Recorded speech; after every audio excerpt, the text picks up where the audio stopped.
is a presentation of Fox Sports. We are Baltimore.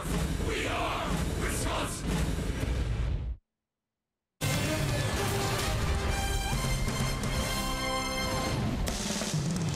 It's another beautiful night for baseball in Pittsburgh, Pennsylvania, and they cross the Roberto Clemente Bridge to get to PNC Park. And tonight it's Game 3, the Milwaukee Brewers and the Pittsburgh Pirates. Last two games, the pitching has been the story. The Brewers have back-to-back shutouts. Shutouts number 11 and 12 of the year for the pitching staff. They have held the Pirates scoreless for 18 consecutive innings now with 22 punch-outs, no walks. Pitching has been stellar, and now the Brewers in a position to sweep. And speaking of shutouts, how about the Giants? They just shut out the Colorado Rockies. That just went final. And now the Brewers, with a win tonight, can be in a tie with the Rockies inside the wild card race. And hi, everybody. We welcome you from PNC Park in Pittsburgh. Great to have you with us tonight. Brewers are going after the three-game sweep. And tonight, the Brewers are sending up a guy at 28 years of age, making his first big league start. Rocket is Aaron Wilkerson from Waco, Texas. And this will be the biggest start of his life tonight. Yeah, nobody thought he was going to be here, including him. He thought his career was going to be over in 2011 when he had Tommy John surgery. But he had a great year down in the minor leagues, 11-4 in Biloxi. Then they sent him up to AAA. He pitched in the playoffs. He threw 7 no-hit innings, and that was the start that got him up to the major leagues. Not a hard thrower, 4-pitch mix guy, and he throws an awful lot of strikes. He's had a roller coaster career. He spent some time in the independent leagues. He had the Tommy John surgery, and here he is pitching in a pennant race. And the Brewers are very confident in his ability, in his stuff, and he's going to get the ball in the vacated spot from Jimmy Nelson. Here we go. Game 3 of the series. Brewers are home against the Cubs tomorrow. Business with the Pirates here tonight in Pittsburgh.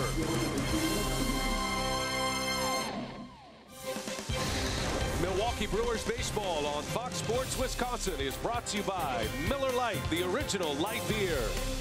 By Hupy and Abraham, voted best, rated best. Hupy and Abraham, tell them you mean business. And by Menards, save big money at Menards on all your home improvement needs.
time for baseball tonight. Brewers baseball on Fox Sports Wisconsin is presented by Potawatomi Hotel and Casino. Another glorious night for the grand old game here in Pittsburgh, Pennsylvania. 80 degrees at game time. Hardly a cloud in the sky. Very pleasant here tonight. Brian Anderson, Bill Schroeder, Sophia Minard. Tonight's game being produced by Brent Reland, directed by Adam Bryant III. Craig Counsell has his ball club red hot right now. The Brewers have won 9 of 11. There is a left-handed starter on the mound for the Pirates, so it is the right-handed version of the Brewers batting order tonight. It's courtesy of Potawatomi. Perez will lead off, then Santana, who homered last night, the only run of the game. Ryan Braun hits third. Shaw, Aguilar, Pena in the middle with Broxton, Arcia, and Wilkerson rounding out the starting 9. That will match up against left-hander Steven Brault. Yeah, he was pretty good his last time out. That was at Milwaukee. 6 shutout innings. He only allowed 1 hit. 92 pitches for Brault. There was a lot of fastballs. Had a pretty good changeup to go with it. Spent most of the year down in the minor leagues. Was the International League Pitcher of the Year, the MVP in AAA this season, and Perez greets him with a base hit to left. And the Brewers get a single from their leadoff hitter tonight. Tell you, that Brewers bench, I don't know if you heard when we were taking the airwaves tonight, but there is a ton of chatter. There is a lot of excitement. Clubhouse erupted when the Giants sealed off their win over the Colorado Rockies. The Brewers know that a win tonight, and they'll head back home in a tie for that second wild card spot. Yeah, playing well, pitching really well, and these guys are jacked up, as you would expect they would be. Brewers are trying to sweep the Pirates. They are 9-9 on the season series, so this will be the deciding game in the season set between these two division rivals. Santana's 26 last night, the only run of the game. The Brewers won it 1-0. A 3-0 shutout win in the opener. Hit one right down the left field line. Didn't clear the wall by much. It dropped in the first row. Right down that left field line, just inside the foul pole. Every home run is a new career high for Santana. Batting average at .279, getting on base at a very good clip as well. He does take his walks. And elevated to the 2 spot in the order tonight. He chops one foul. Only 1 run was necessary last night. It was a wall scraper, a mile high in the air. Powerball home run number 26, and all the Brewers would need last night. Yep, slider that stayed in the inner half of the plate, knocked it out of here. You don't have to hit him all that great down the lines in this ballpark, but everywhere else you do. 1-2 the count. Santana takes a ball inside. And a snap throw to first. I don't think Bell was expecting that.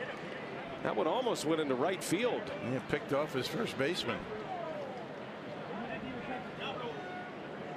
Perez was back easily, but Bell at the last moment had to reach down and stop this one. He wasn't looking.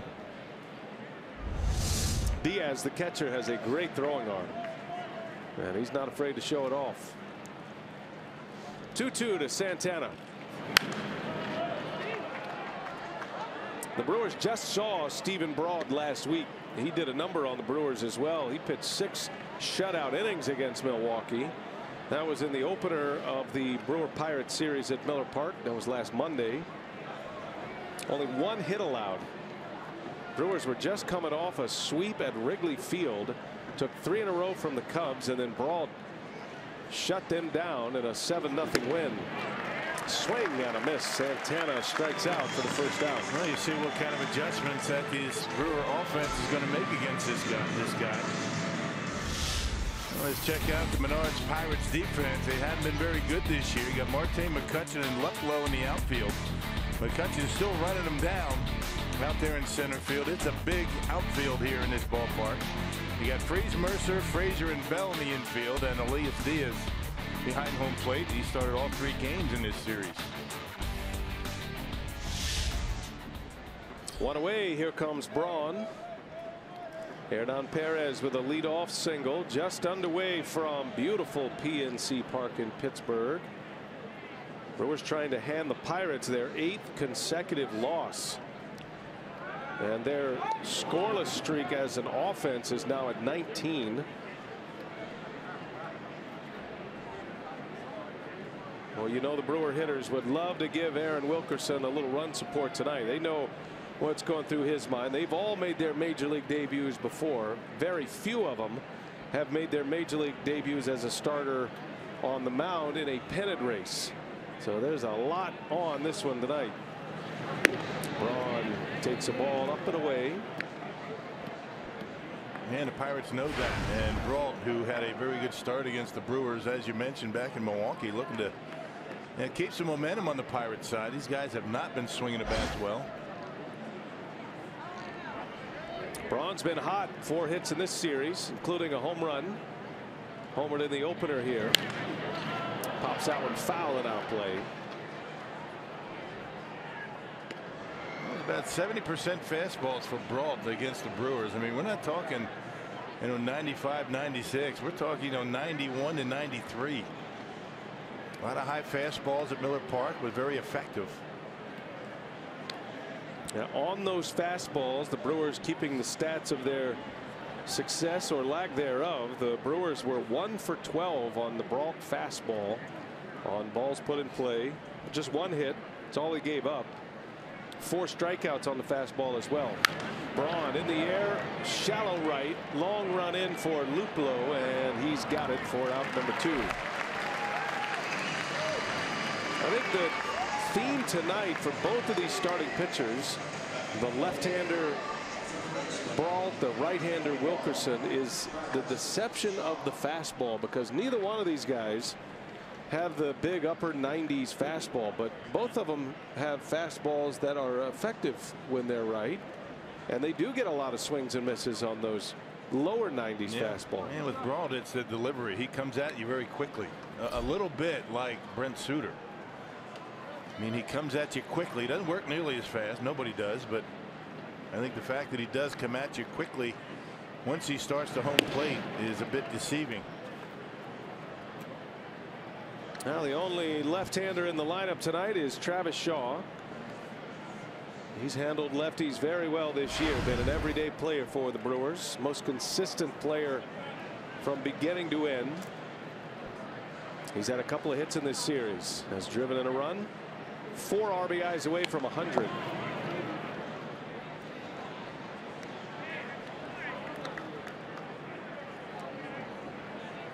Brewers will have 2 former members of the Red Sox organization on display tonight. Travis Shaw coming to the Brewers in an offseason deal for Tyler Thornburg, and Aaron Wilkerson coming to the Brewers in a July trade last year during the season for Aaron Hill.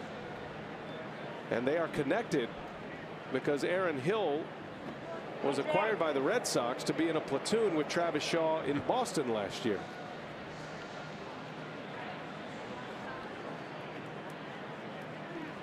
Runner goes. Pitch is fouled away in the Brewers dugout. 1 ball, 2 strikes to count.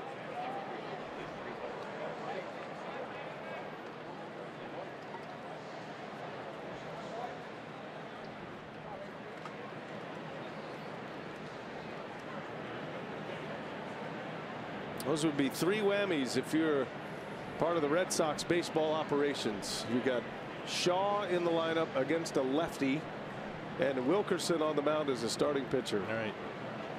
One of the many, or 2 of the many great moves that David Stearns and Matt Arnold have made this year. Shaw with the shift on. There's a man out there, Frazier, and that will retire the side. Brewers get a leadoff single. Cannot score, and here comes Aaron Wilkerson. Aaron making his first big league start.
Allegheny River, Pittsburgh's finest out there, and on the banks of that Allegheny, we are here at PNC Park. Clint Hurdle and the Pirates, they have hit the wall here lately. The Brewers are trying to keep it that way. Pirates have lost 7 straight. They've lost 12 of their last 13. Hurdle has this as a batting order here tonight with the right-hander Wilkerson on the mound. It is a lineup that is brought to you by Potawatomi.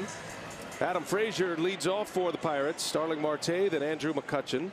In the middle goes Josh Bell, David Freese, and Jordan Luplow. Elias Diaz, Jordy Mercer, and Stephen Brault will round it out. And I'm sure the heart is pounding with Aaron Wilkerson. First pitch is in there for a strike. Well, not pounding as much as it would be had he not made an appearance back at home September 15th. Got called up, pitched a scoreless inning against the Marlins, but here he is making a start. Outstanding numbers down in Double-A this year, 11-4. Line shot, that'll slice foul. And the count is 0-2 on Frazier. Wilkerson, if you don't know his story, he's a fascinating climb to the major leagues. He was hurt in college. He was pitching an NAIA ball in Tennessee. Cumberland was his college and did not get drafted. Was injured and took him 2 years to come back. Little bouncer over to Aguilar. And there is out number 1. He's gone through independent ball, had to prove that his arm was healthy after he was down for basically the 12 and 13 season. Signed an Indie League contract and got into the Boston organization in 2014. Independent ball, Rock, could just explain. I mean, that's a league, and you don't have any major league affiliation there, so you've got to go find your way. Yeah, no team really wants to sign you, so it's a league that guys that feel as though they still have a shot to get there. But he was there for a while. He was actually working in a grocery store when he was rehabbing from Tommy John surgery, and who would have thought? A few years later, here he is in a pennant race, making a start against the Pirates.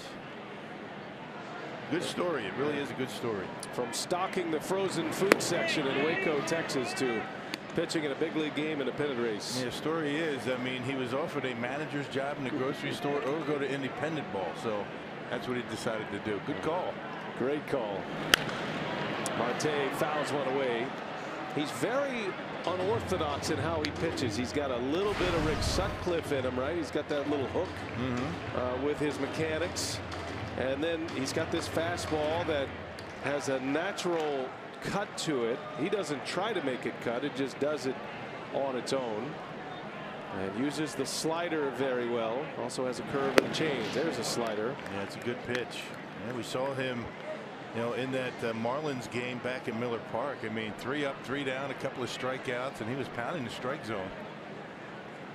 Needs to do that here tonight. Got to believe the leash is not going to be very long for him tonight. There's a liner down the left field line. That's going to get to the wall. Marte on his way to second base. And it is a 1-out double for Starling Marte.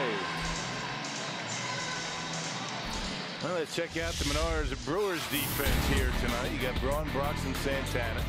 Greg Counsell has his right-handed hitting lineup in there tonight. Shaw, Arcia, Perez, and Aguilar in the infield, and Manny Pena back behind home plate. Well, Manny Pena will become a very important piece to this puzzle tonight, trying to navigate Aaron Wilkerson through this game.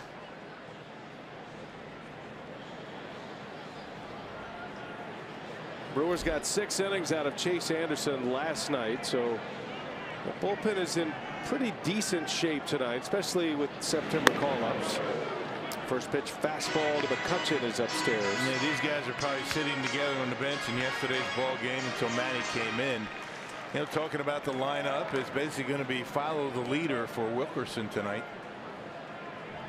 Anderson was terrific yesterday, 6 shutout. Suter went 5 shutout in the opener on Monday. That was probably 2 more innings than Counsell expected. Suter is now a mainstay in the rotation. His next start will be against the Chicago Cubs on Saturday. 2-0 to McCutchen. Got a runner at second, 1 out. And McCutchen skies one to center field, a mile high. And Broxton is there to make the catch for the second out. Hard to see out there right now. You know, twilight. You know, that ball went up. I didn't see it. Good thing Broxton saw it. They kind of lose it up there once it gets up around the lights. They haven't really taken full effect quite yet.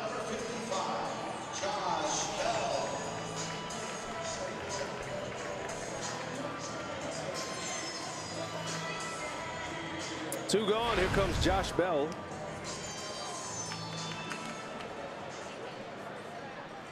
Bell, the switch hitting rookie, has had a great year at the plate.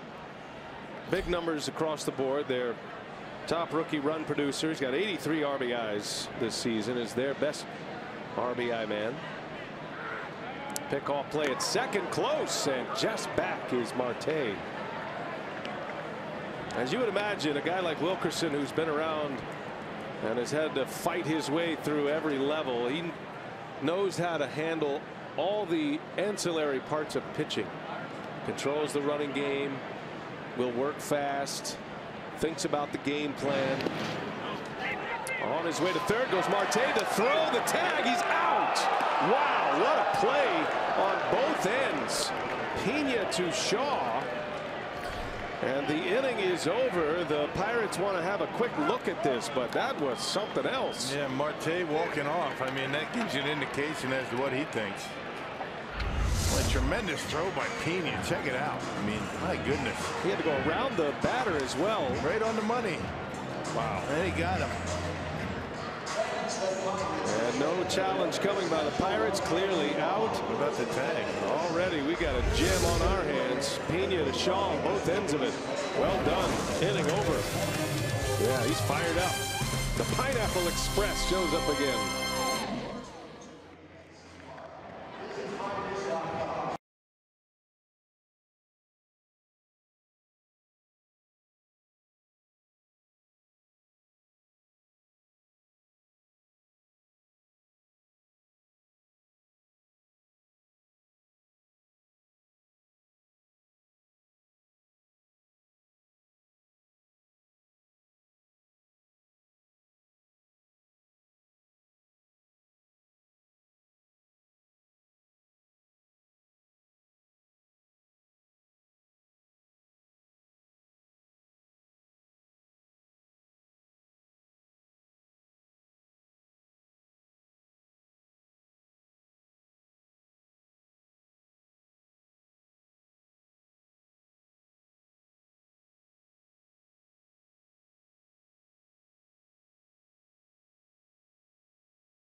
In this series to be cut down on the base paths, and what would you say, questionable decision to try to take an extra base.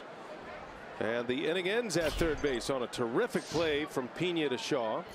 Here we go to the second inning now. Jesus Aguilar will lead off, take strike one from Brault. No, rule of thumb is you never make the third out at third base, particularly when you have your RBI leader at the plate. Pirates helping the Brewers out with their base running in this series.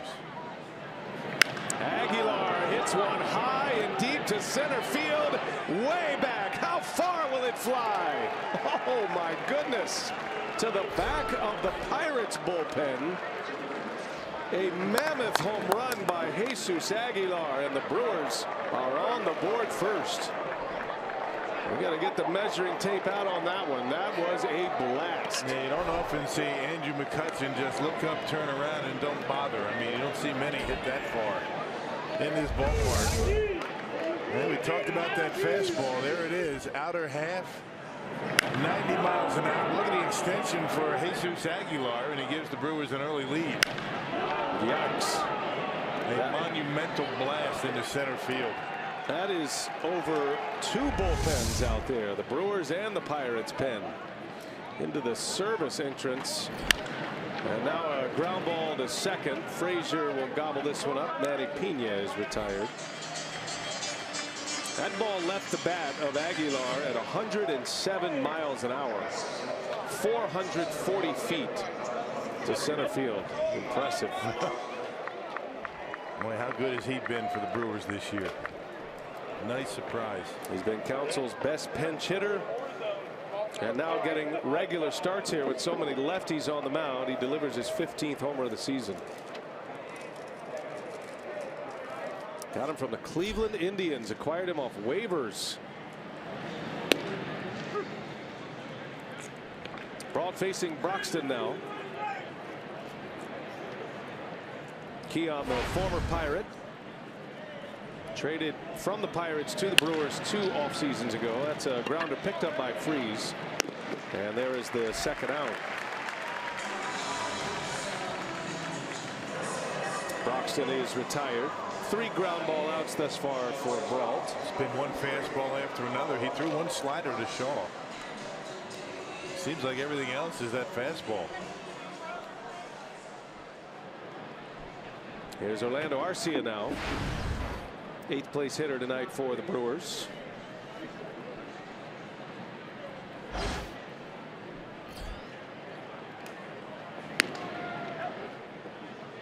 Pirates do have Ivan Nova back in their rotation, so the word is tonight, see how long Brault can go, and then they're going to back him up with Tyler Glass now if it ends up being an early exit. Backhanded by Freese, and a good strong throw to get Arcia. So 3 ground ball outs following the Aguilar bomb to center field. The thunder stick. Jesus Aguilar, number 15. 1-0 Brewers trying to sweep the Pirates.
The series finale with a sweep on the line thanks to Jesus Aguilar's home run. Scoops from the clubhouse brought to you by Car Soup. Speaking with Aaron Wilkerson about making his first big league start, he said he was so grateful to get the opportunity to get his debut out of the way Friday night at home at Miller Park. A perfect inning for him and 2 strikeouts. And Wilkerson spoke about his path here to the big leagues. We touched on it a little bit. taking Tommy John surgery, out of the game for nearly 2 years, working an overnight shift at a grocery store in Waco, Texas while he was rehabbing, working his way up independent ball in 2013 and before signing as a free agent with the Red Sox in 2014. And he said, look, he said, I certainly took the road less traveled to get here, but he said there was a point in my life where I thought I was done with baseball, but he's so grateful that he stuck with it, that he pursued this dream. And he said ultimately he wouldn't change a thing about his path here. He said it taught me a lot about just overcoming adversity, about dealing with obstacles, and he said he learned a lot about himself in that time. And I actually walked over here over the Clemente Bridge with him as coming from Starbucks, and he said, I feel pretty good actually. He said, it's just another day. And I told him, I said, you seem very calm, cool, collected. And he said, well, he said, I've gone through so much throughout my career. He said, at this point, you're just grateful for every opportunity. It's a good story, Sophia, and that gives you an idea of the personality of Wilkerson. You know, there are a lot of starting pitchers in the major leagues. They won't talk to anybody on the day they start, much less media. Sophie can get away with that, though. Yeah. Well, regardless of how he performs tonight, I'll say it early, regardless of it, and the Brewers certainly want him to pitch well, but for him to make it, and not just make it to the big leagues and make his major league debut last week, but to get a major league start and have the confidence of an organization to give him a start in a pennant race, that is a huge victory for a guy like Aaron Wilkerson. Playing with house money, isn't he? Sure. I mean, it's impressive. You know, there are such great stories in baseball. You have your players who are can't miss players that are first rounders, and you know they're going to get a chance. And then there are a lot of guys like Wilkerson. Arcia flags it across the infield for out number 2. Question I have, what did he get at Starbucks? Is he kind of a black coffee guy, or is he? It's a good question. I think Sophia's the one who went to Starbucks. He did have an iced coffee, and he was actually sitting there reading the paper when I walked in, and then he was walking over to meet his dad and his brother and his uncle who had just flown in. So he was very excited to see them, and he was really cool about it. He said, you know what's awesome? He said, we're walking here, I'm walking into the stadium. He said, and none of these people know who I am or what I'm about to do. And he said, I love that. Now that is really cool. I knew she'd have the answer. That was great.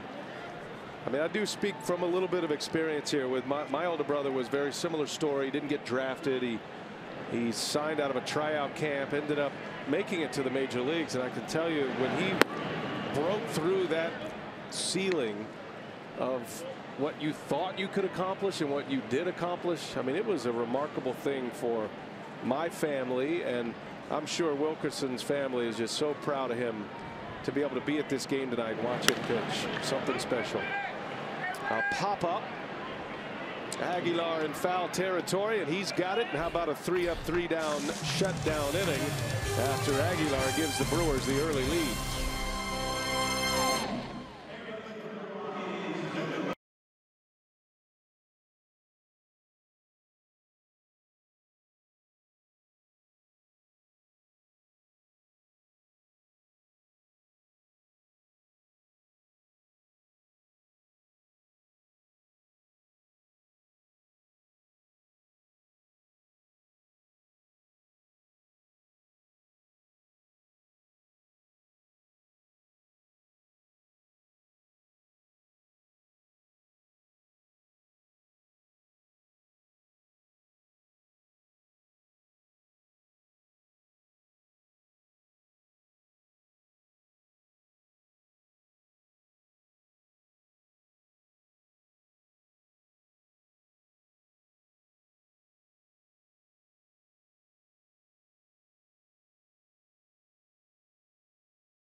That was a big win for the San Francisco Giants earlier today. A 4-0 shutout win over the Rockies. They lost back-to-back games in that 2-game series.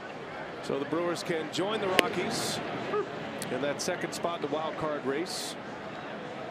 Rockies are headed to San Diego right now. They'll start a 4-game series with the Padres in San Diego starting tomorrow. Wilkerson at the plate, bouncer off the pitcher's glove and then right to the shortstop Mercer. Oh, too bad. And that ball not gone off the glove, been a base hit. His first big league at bat. Yeah, Brault slowed it down enough for Mercer to be able to make the play. And back to the top of the order now, and Hernan Perez. We're watching the Cubs and the Rays tonight as well. Tampa Bay's jumped out to a 1-0 lead bottom of the second. Jeff will have highlights throughout the night of that ball game. Rays got a home run tonight from Steven Souza Jr. as he drove one out in the bottom of the first off John Lester. Lester for the Cubs. Blake Snell for the Rays tonight in St. Petersburg. Cubs won a 2-1 ball game last night. They finished their game about 20 minutes before the Brewers game came to a conclusion. It was on the board and posted that the Cubs had won, and the Brewers were clinging to a 1-0 lead. Ended up finishing it off to win the game 1-0 last night. Second 1-0 win of the year for the Brewers. Yeah, back-to-back shutouts for the Brewers here in Pittsburgh. Brewers now have 12 shutouts for the season as a pitching staff. And the Brewers have not walked a batter in this series. And no walks. What is it, 22 strikeouts, and have not allowed a run. Pretty good work. Perez leans out on one, a pop up into foul grounds, and Bell makes a catch. 2 outs. Well, there's nothing like October baseball, and you can catch all the excitement, all the drama, every unforgettable moment as baseball's best vibe for the game's ultimate prize. Go to MLB.com/postseason to check out the complete 2017 postseason schedule. It all begins on October 3rd. And we could also have some tie-breaking scenarios prior to the Tuesday wild card game in the American League. It's going to be a lot of fun. Nothing like postseason baseball. Santana hammers one to right field. That's way back. And goodbye. Domingo Santana with a home run. Number 27 for Santana, and it's 2-0 Brew Crew. Boy, he's been swinging the bat well. My goodness, how quick are those hands? He took a fastball to the opposite field. That's what he does. I mean, most of his home runs have come around center field, around to the right field line. Pretty much the same location of the one that Aguilar hit. Fastball away. This time he goes to right. 2-0 Brewers. Santana is on an 8-game hitting streak now. Hits his 3rd home run in those 8 games, and his 2nd homer in as many games. Most of them coming to center field and right field as he wears it. Braun breaks his bat, and Mercer will put him away to end the inning. But the Brewers are playing long ball tonight. Aguilar in the 2nd, Santana here in the 3rd. And it's 2-0 Brewers as the red-hot Santana stays hot in the Steel City.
hurricane came through the Virgin Islands and just devastated his hometown. He is just performing so well right now for the Brewers. Another home run, back-to-back days with homers. Santana makes it 2-0.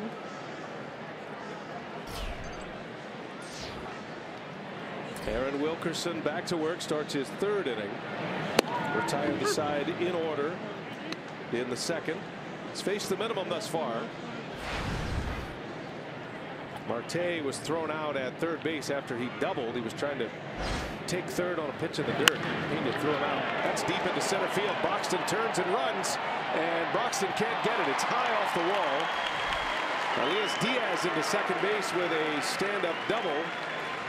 The Pirate catcher found one to his liking, and it's a double to start the inning. Yeah, that's what we've been talking about, throughout this series, how difficult it is to hit him out.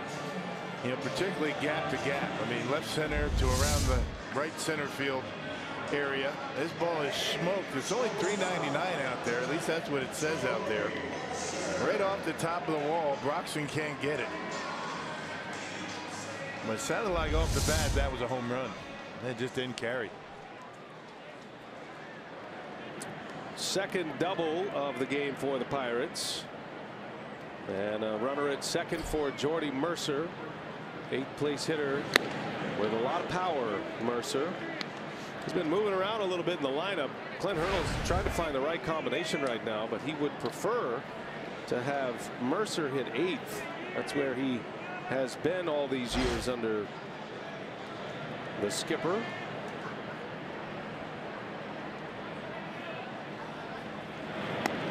That gives you a little pop in the bottom of the order. Guy that can hit you a home run or two. He's always been a tough out. His 14 homers are a career high. He's an excellent defensive shortstop as well. Second among National League shortstops in fielding percentage. He plays a lot, and he's a threat down at the bottom of that order. He homered against the Brewers back on September 11th in that 7-0 Pittsburgh win. That was the last time Braun was on the mound.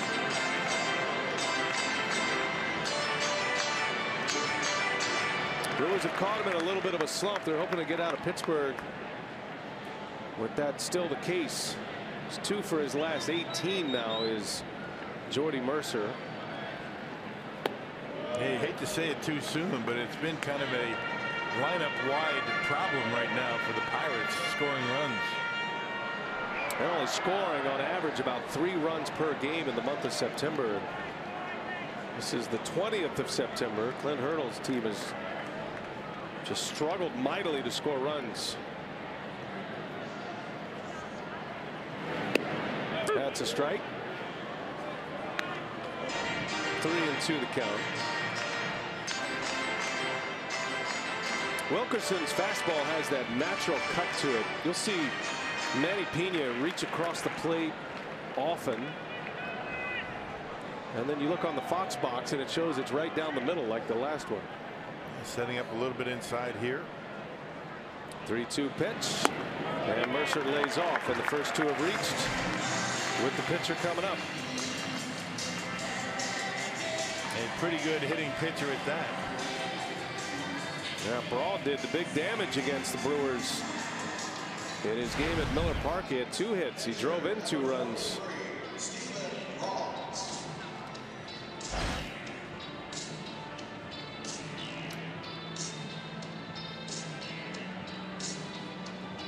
He's probably going to be up there to bunt in this situation, or at least you think so.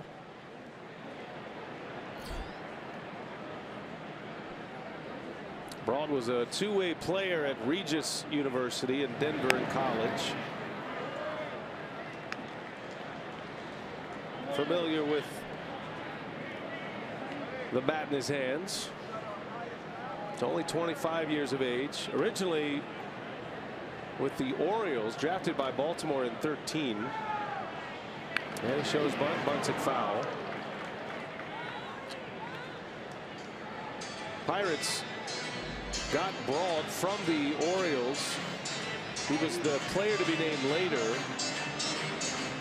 That was the Travis Snyder deal. in January of 2015 was the trade, and then Brault officially became a Pirate in February of that year. 2 seasons in the Pirates organization now. Chopper right to Aguilar. Got to play at third. Out there. No play at first. Brewers get a lead out. Corners were crashing in.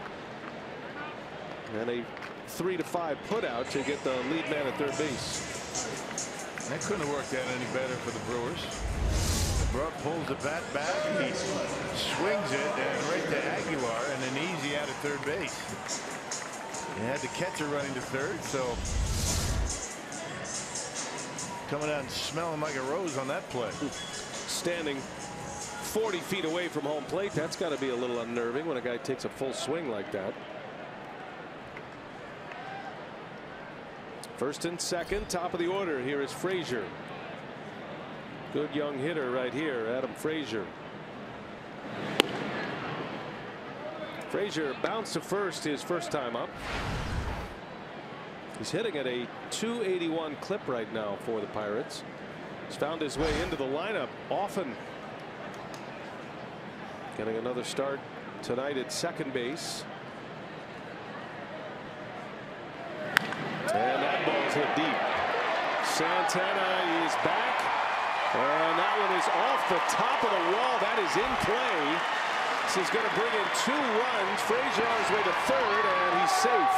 And the ball pops away briefly. Just like that, the Pirates tied his game. Frazier with a 2 RBI triple. That was just a few feet from going out of here. Yeah. It's a high wall out there, 21 feet, and you're just getting ready to say this guy's a tough out. Fastball down. I think Frazier thought he hit it out of the ballpark. High off that wall. Good job of backing up by Perez. Yeah, but still Frazier able to get it to third base. Another baseball that the Pirates hit that off the bat sounded like it might leave the ballpark, but it didn't. Runner at third now. Go ahead run with 1 away. And Marte takes a ball. Brewers have the bullpen hot right now. Jacob Barnes. Leash will be short.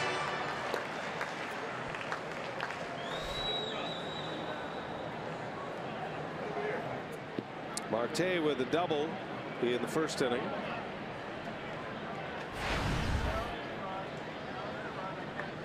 Frazier has tied it up. He's 90 feet away. And Marte takes a strike. High curveball from Wilkerson. I haven't seen many changeups, maybe 1 or 2 at most. So basically the slider just flipped the curveball up there then. Pena sets up inside. And he got him. Strike, excuse me, 2 strikes. I beg your pardon. 1 and 2 the count. That's that cutting we're talking about. A little cut on it, 89 miles an hour. I asked Aaron after his last outing on Friday. I said, hey, we saw a few cut fastballs. He goes, no, I don't throw a cutter, but sometimes I lose the grip a little bit and it comes off that way. So, well, it's a good pitch. He goes, if I could corral that one, it could be a game changer. He's actually been toying with it a little bit.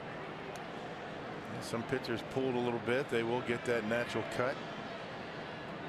Not by design all the time. 2 and 2, and that one right in the hitting zone, fouled back. Marte had a good rip at that one. Got to be careful in those spots.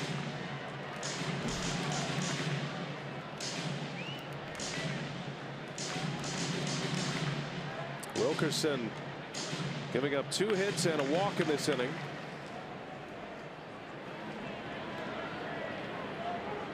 Pirates quickly tie it here in the third, 2-2.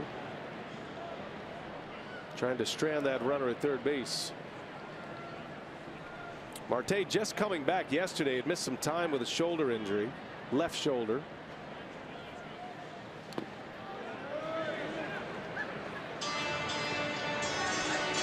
Good block and a changeup right there. Manapini able to smother it. Well, you don't know if The trigger is that quick for Craig Counsell, but he's got Barnes ready to come in if Wilkerson should lose Marte and have to deal with McCutchen. A big early decision. 3-2 pitch, and that one's lined into center field, a base hit. And the run is in. The Pirates have the lead.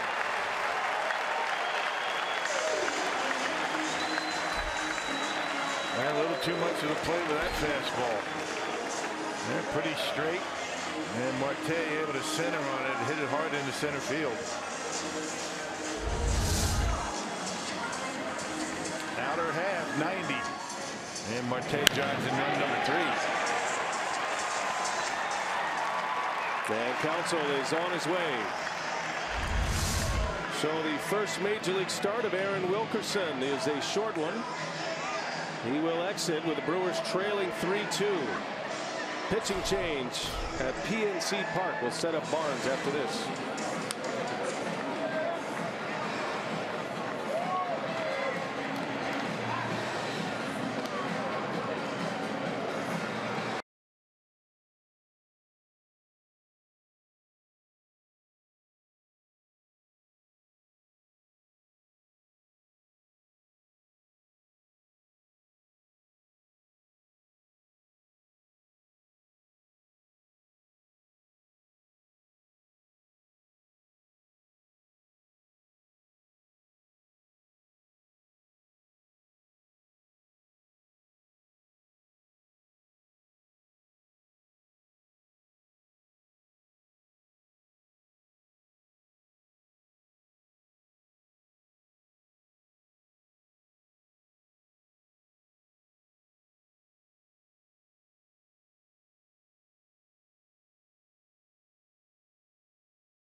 Wisconsin is brought to you by the Wisconsin Lottery, reminding you to please play responsibly.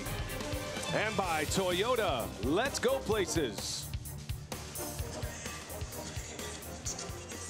3-2. The Pirates have the lead. They have snapped their long scoreless streak, 21 consecutive innings overall. Brewers shut them down for 20 straight innings. And Aaron Wilkerson is out. Last 2 1/3. And he will exit for Jacob Barnes. Got Andrew McCutchen coming to bat and a runner at first base. Yeah, more strikeouts and innings pitched for Jacob Barnes. He has not appeared yet in this series. He last pitched on Sunday against Miami, a scoreless inning. And he got 3 and 4 coming up. Speaking of cut fastballs. Now the bullpen by committee game is underway for Craig Counsell. He's been navigating it so well here recently. Brewers pitching staff had a 25 consecutive innings scoreless streak going until the 3 runs that are on the board here in the 3rd. These are long streaks that have been eliminated. McCutchen with 1 away, late on that one, fouls it back. Emergency hack by McCutchen. Count is 0-2.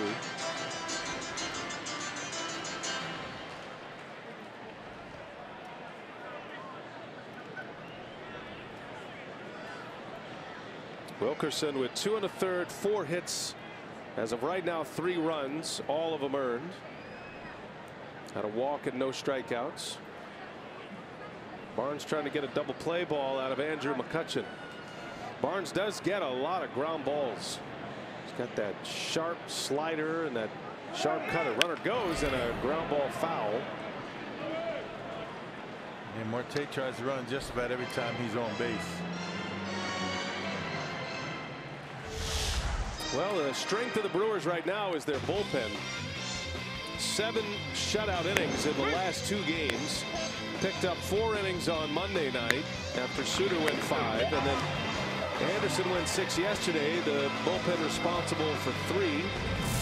Corey Knebel last night closed the door. He threw 10 pitches. All were strikes. Yeah, Corey has not blown a save in a long time. 21 straight for Corey Knebel. Remarkable numbers over the last 11 with a 0.82 ERA. Cuts it into right field. That's slicing, and that's going to end up in the seats. Count stays at 0-2. It's not just been 2 or 3 guys. I mean, everybody that Counsell seems to call on. I mean, he puts them in good situations to be successful, mindful of the matchups, and because of that, these guys have been pretty good. Anthony Swarzak went 2 innings yesterday. He was fantastic. Got 6 big outs with Hader not available. Hader's up tonight for sure, and probably see Swarzak be left off if they can get by without having to use Anthony. He pitched 2 innings in a game, high stress pitches like he had last night. Counsell would prefer not to use him tonight. They might see Hader in for maybe a hitter. Well, he pitched 2 innings in the first game of the series. We got Jeffress available, multi-inning guy. Taylor Williams could give you multi-innings if need be. Carlos Torres, Jared Hughes. Got plenty of arms down there. 0-2 the count on McCutchen. Barnes trying to put him away.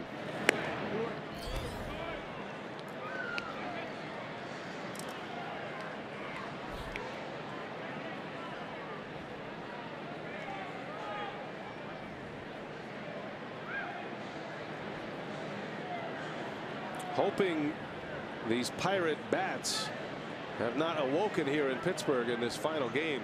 Brewers have been able to shut them down. Marte back to first. Looked like he wanted to run. He was a little jumpy over there at first base. Yeah, it looked like he was leaning a little bit.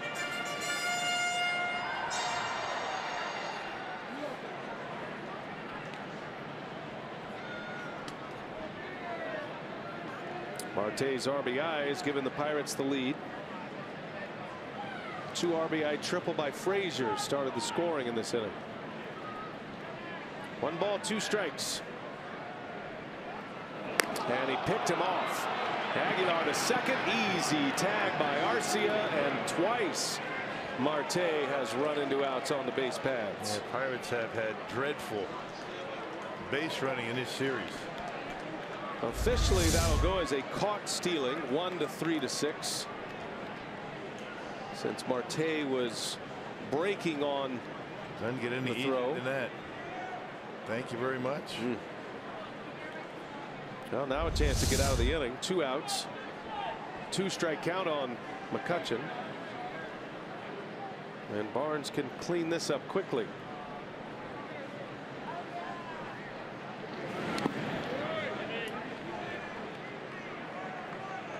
Rays have scored 3 in the second inning against the Cubs. They lead 4-0 now as they play in the bottom of the 3rd in St. Pete, jumping on John Lester for 4 earned runs early.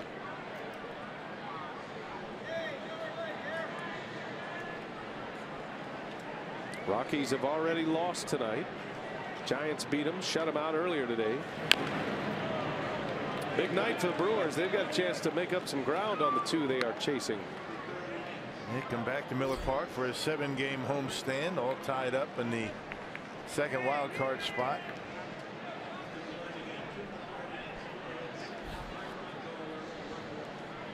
They have their destiny in their own hands. They got 4 against the Cubs coming up.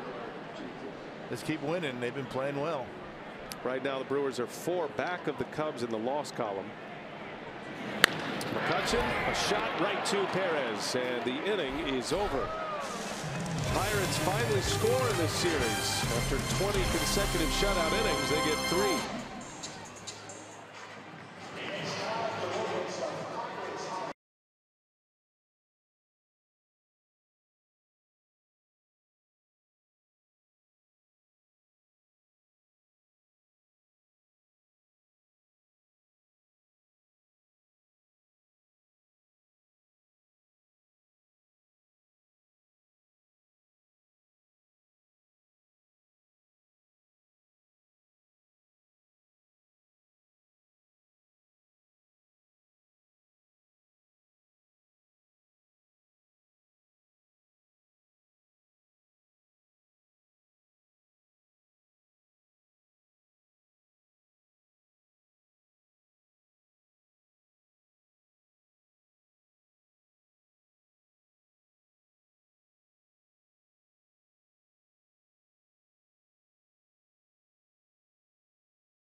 struck him out. Sobers is going to send one out of here quickly and give the Cubs the lead. And Santana sends one deep into left center field. And it is long gone.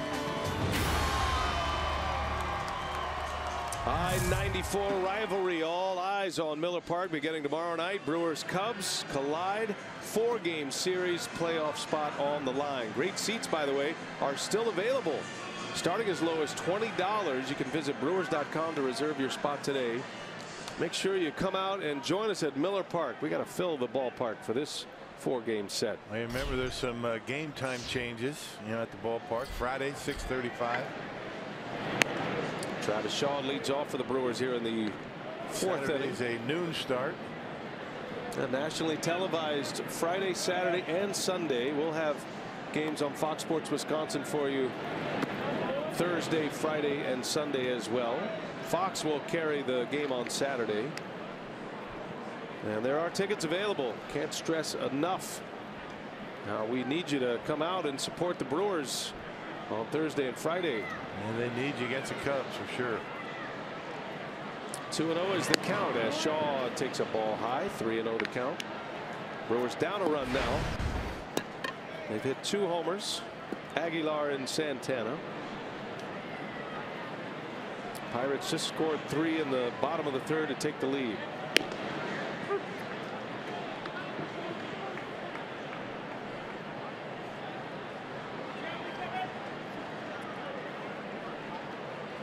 Travis in a hitter's count, sitting on 30 homers this year. A little late, popped him into foul territory. Freeze is out of room. Good catch by the fan over there. Had it all the way. Long way for Freeze to go with a shift like that. Ran into the tarp, and that was it. And Travis Shaw gets another swing. Haven't seen many breaking balls from Brault, but he did throw a little off speed at Travis Shaw last time. Yeah, grounded out on a slider. Sure that's sitting in the back of his mind. Shaw bounced to second base with the shift on. 3-2. Travis takes ball 4. Man on to start the 4th. And here comes Aguilar now. He hit a bomb in the 2nd inning. It had that sound. Very few can make that sound. Aguilar got extended and launched one to deep center field, all the way out there in the Pirates bullpen. They don't get many home run balls out there. You haven't seen many out there. Seen a few off that batter's eye, but not where Aguilar hit it. Let's see if Brault tries to pitch him inside. He took a fastball away. Out there again. Got a change up that time and missed. Listen to this.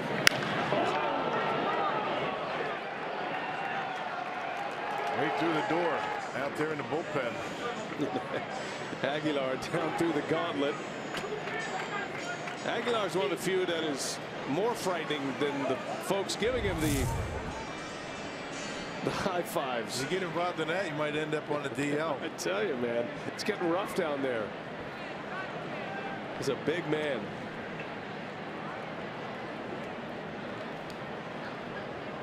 Brault tried to change up on the first offering.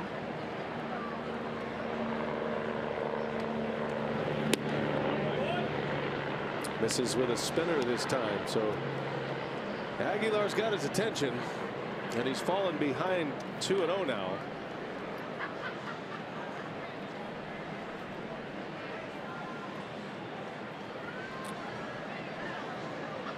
Lead runner on, Shaw.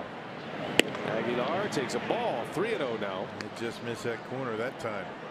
That one had a little tail to it, little movement.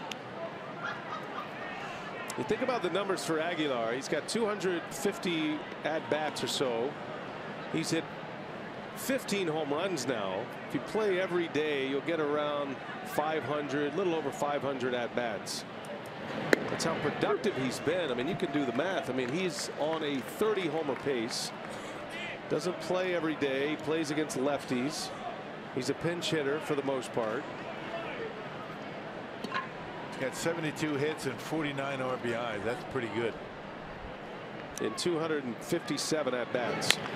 Right off the end of the bat. Slow roller out to short. Mercer gloves it and throws him out for the first out.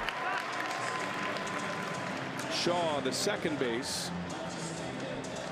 And Brault able to come back from 3-0 down to get Aguilar.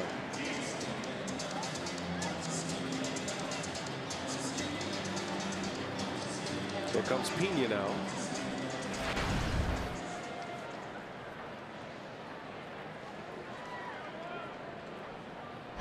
The box score will show 2 caught stealing in this game at this point. Pena threw out Marte at third base on a pitch in the dirt. Marte was trying to advance. That ended the first inning, and then Pena was not involved in the throw with the other caught stealing.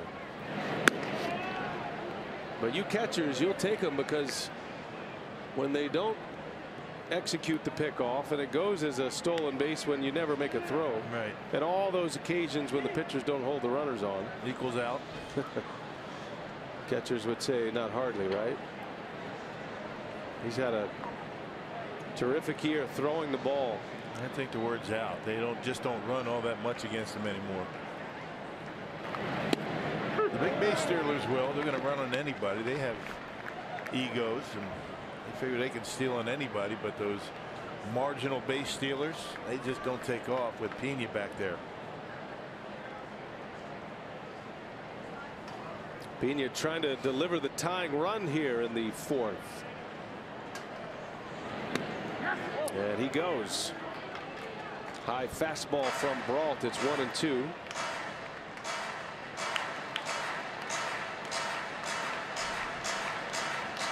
Brault's done all he can do at the AAA level. This guy was lights out pitching for Stan Kiles, the former Brewer bullpen coach. Stan, the AAA pitching coach with the Pirates these days.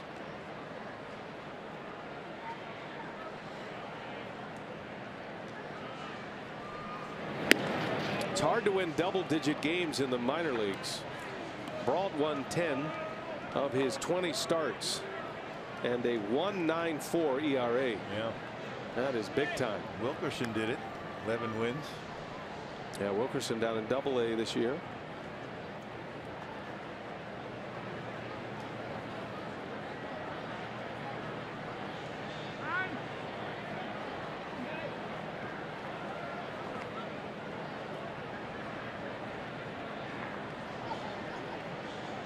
Pena trying to run into one here. He's got a runner at second. Shaw. And Manny hits one to center field. That's got some carry. Back is McCutchen, and he'll run it down. Shaw's going to tag. And he'll make it to third. Pena might have just missed it on the bat by inches. He hit it well, though.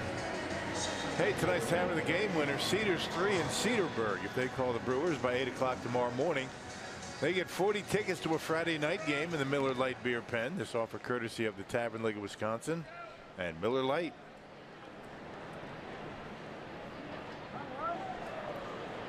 We used to go to Cedarburg all the time. Strawberry Fest, remember? Yeah. Our Miller beer appearances. Miller Coors. Those were always fun. Yep. Great little town north of Milwaukee. Keon Broxton now with 2 outs. Pirates put a big shift on for Broxton. 3 infielders on the left side. Brault started him with a changeup. Starting to mix that pitch in a little bit more. See a lot more off-speed pitch here in the last couple of innings. No balls, a strike. Shaw at third. Yeah, those 2 home runs might convince you to start throwing something else. Not a bad option. Big home runs. I mean, no doubters. At Miller Park, Brewers really couldn't figure him out.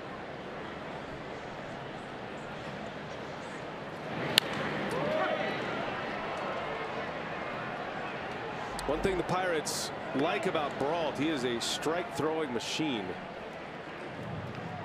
You look at the WHIP number, the walks and hits per innings pitched. Combine the walks and the hits in AAA. It was way down there. He only gave up 85 hits in 120 innings. Only 44 walks on a 1-1 ratio, and he strikes out Broxton to win the inning. Brewers get a lead walk. Shaw ends up at third, but is left stranded there. Still 3-2 Buccos.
Series finale in the fourth at PNC Park, and an update for you on Jimmy Nelson, who yesterday underwent surgery in Los Angeles performed by Dr. Neil Elatrosh, and he did indeed have that partially torn anterior labrum repaired. So it was deemed a successful procedure, but he will miss a chunk of the 2018 season. And we spoke with general manager David Stearns, and he considered this kind of the middle scenario for Nelson. He said the best case was that it would be a minor procedure, that they would deem that the labrum would not need to be repaired. But when Dr. Elatrosh got in there, they decided to do the repair. And so Stearns said obviously the rehab will determine how much time Jimmy Nelson misses next year, but as Stearns said, he will miss a good chunk of the season next year. So still, he said the recovery and the rehab will determine the timeline for Jimmy, but overall they felt good about how the procedure went.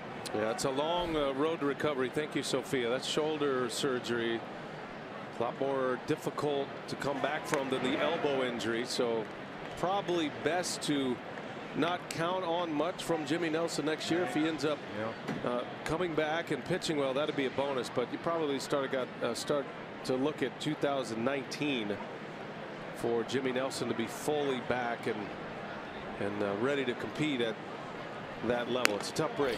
Yeah, tough break, but the best case scenario wasn't all that great either. I mean, he was going to miss some time, but hopefully at some point he'll be able to get back next year, maybe latter part of the season, get into a pennant race next year. Josh Bell leads off for Pittsburgh. Barnes is back on the mound, starting his second inning. He was able to get the last 2 outs of the third. He was pitching when Marte was caught stealing. Matter of fact, he picked him off, and then he got McCutchen to line out to end the inning. But you think, how good this Brewers pitching staff has done to pick up the slack on a couple of really good starters, Chase Anderson and now Jimmy Nelson. They continue to pitch well. They continue to win games. Yeah, the Brewers have been throwing a lot of strikes. That walk issued by Wilkerson snapped an inning streak of 30 consecutive without a walk, as Barnes makes the play on Bell. Out number 1 here in the bottom of the fourth. 30 straight innings without a walk for the Brewer pitching staff. Started this game tonight in this series with 22 strikeouts and 0 walks in the first 2 games. And not giving up too many base hits to go with it. So not only throwing strikes, but good quality strikes down on the corners, working ahead in the count. Derek Johnson, the pitching coach, deserves a lot of credit. The whole pitching program the Brewers have in place has shown results. With Derek Johnson at the top, and then you have Lee Tunnell, the former Pittsburgh Pirate pitcher. He's the bullpen coach. And then down through the minor league system as well. They've done a great job developing all this talent.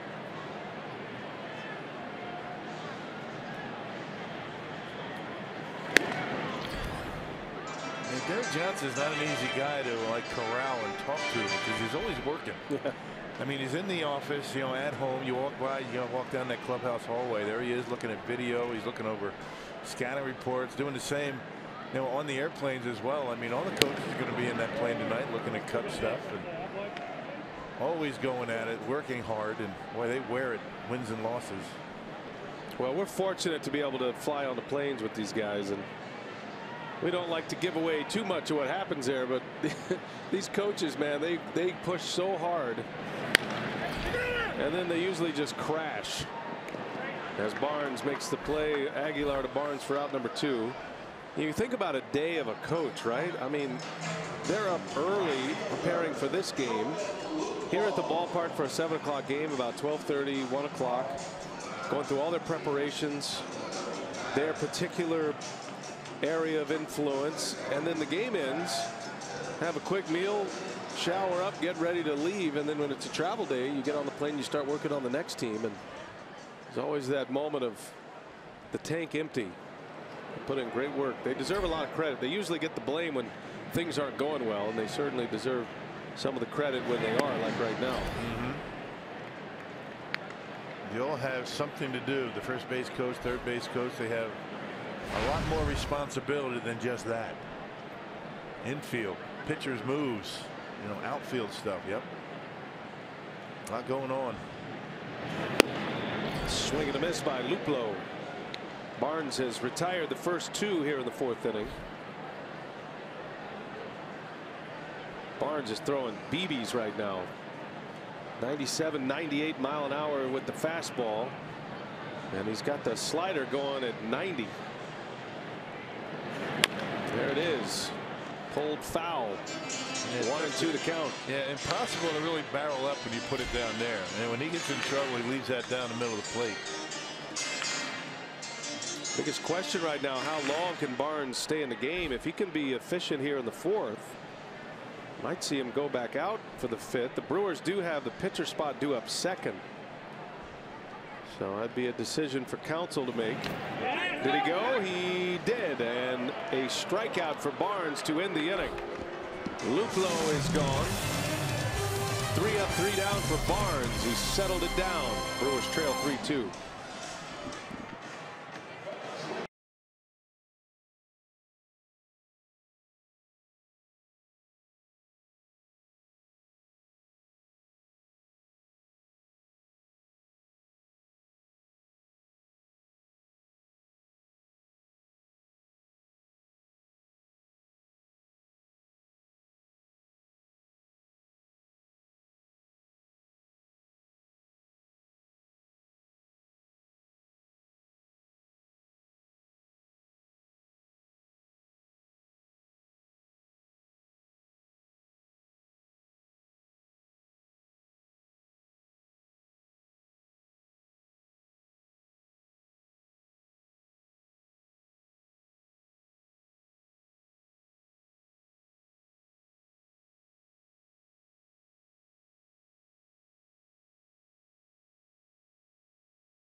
2 here in the 5th. Time now for our unlimited baseball break, brought to you by T-Mobile. A big series between the Yankees and the Twins wrapped up today. Aaron Judge hit his 45th home run of the season. That's good for the American League lead. The Yankees won it 11-3 and complete the 3-game sweep. So the Yankees now just 2.5 games back of Boston in the American League East, and the Twins are trying to hold off the Angels for that second wild card spot. And for the Reds, their center fielder Billy Hamilton, reinstated from the 10-day disabled list, broke his thumb laying down a bunt the last time the Brewers saw the Reds, and we'll see Hamilton and the Reds after the Cubs series on that final homestand. Yeah, the stolen base leader in the National League. Thanks, Sophia. By the way, Boston has a 4-0 lead over Baltimore now, so the Red Sox can keep their 3-game lead with a victory tonight. Arcia with a base hit.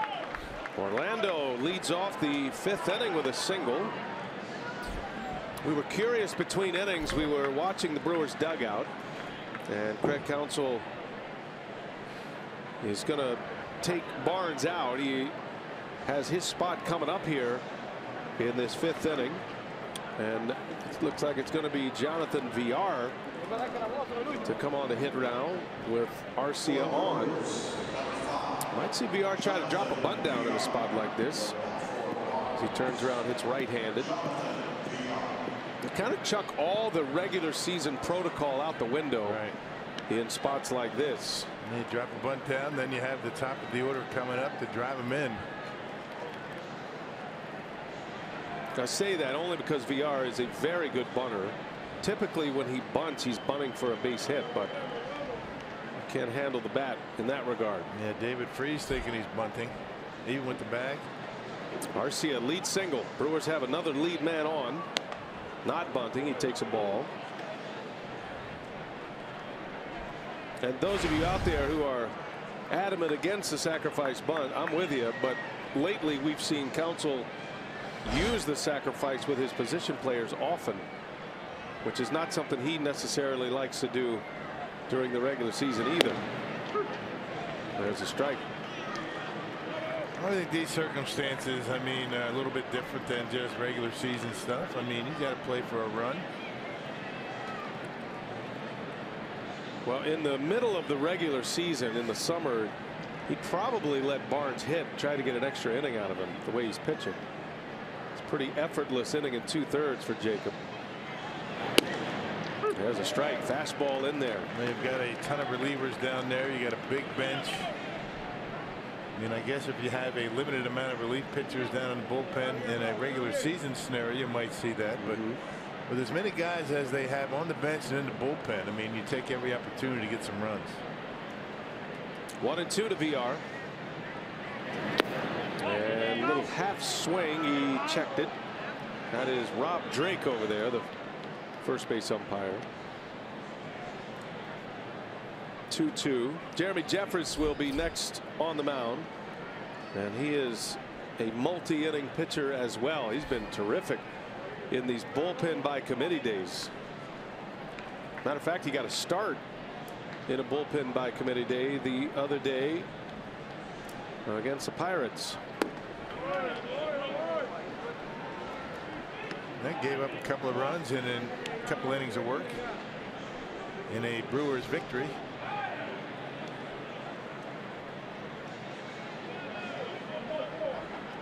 So Jeffress will be next.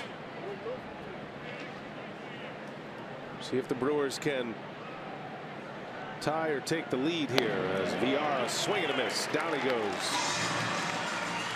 A strikeout for Brault. Pulled the string on him. And Villar had a big swing, came up empty. Threw the changeup.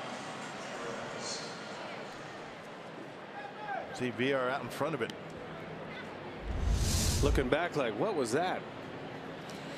All those fastballs we saw from Brault against the Brewers at Miller Park, and he has flipped the game plan here against the Brewer bats. A lot of sliders and changeups. Well, he's figuring the Brewers are looking for that fastball, and you're right.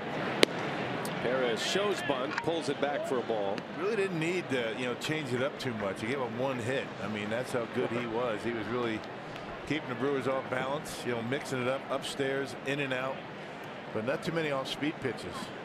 A little different tonight.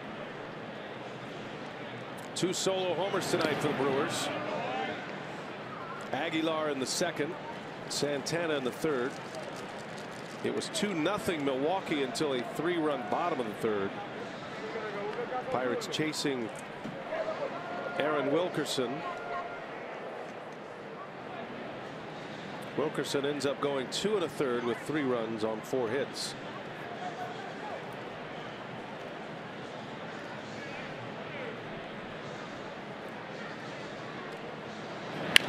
Perez rolls one foul over at third.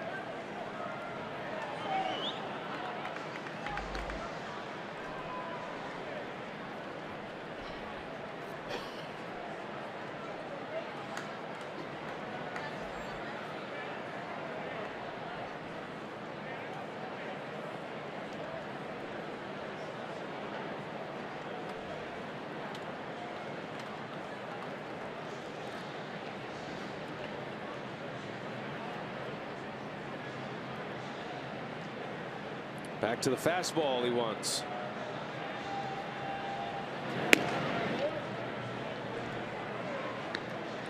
Three balls and a strike now. We'll see if Counsell wants to put Arcia in motion, employing the base hit ball 4 approach.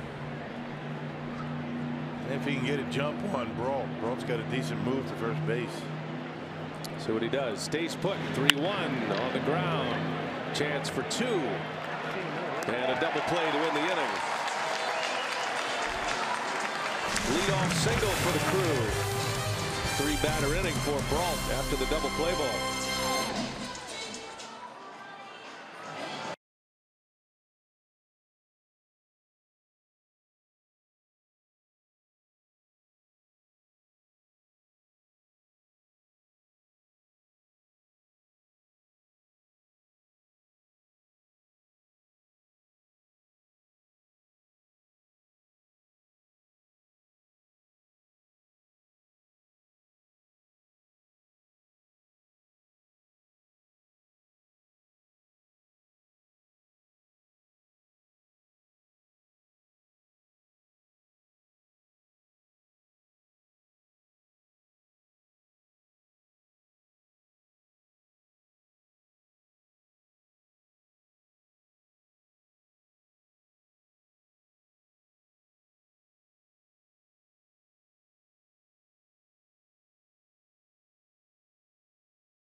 Most home runs by a major leaguer, or a national leaguer especially, since Ryan Howard in 2006 at 58.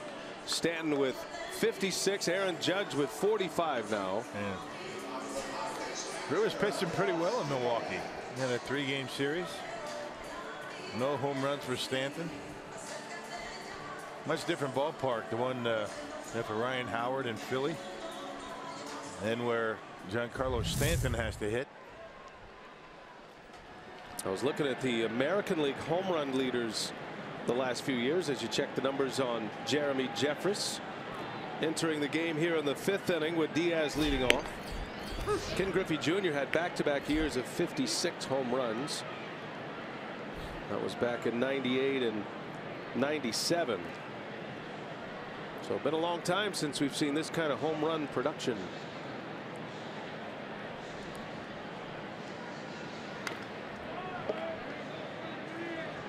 Second time we've seen Jeffress in this series.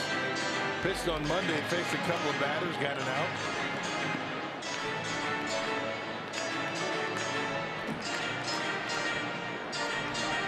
Jacob Barnes calmed the game down. Goes an inning and 2/3.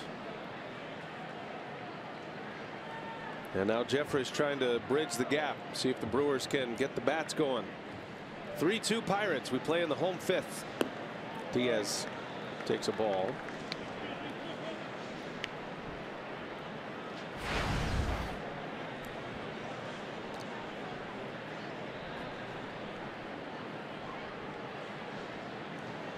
Diaz started that rally for the Pirates in the third inning. He doubled off the center field fence. Little tapper. Jeffress will make the play. One away.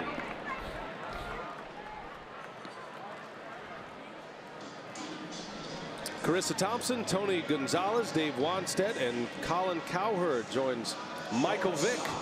They have the latest breaking news and updates. Your football Sunday. It's the Fox NFL kickoff Sunday, 10 a.m. Central.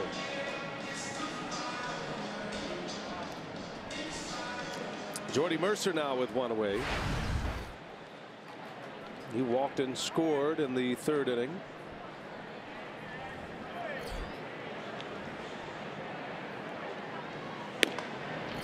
Yeah, that split change for Jeremy Jeffress has been a difference maker for him here since he's come over from Texas. There's a lot more of those than he does his curveball these days. Still throwing hard. That split change, that's the pitch that was able to retire Diaz. There's the breaking pitch. Good one.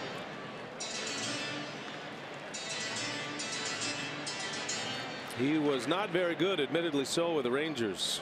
Was not a good fit for Jeffress, but he's come back to the Brewers now, and he is settled right back in his old groove. There's a bouncer up the middle, a base hit.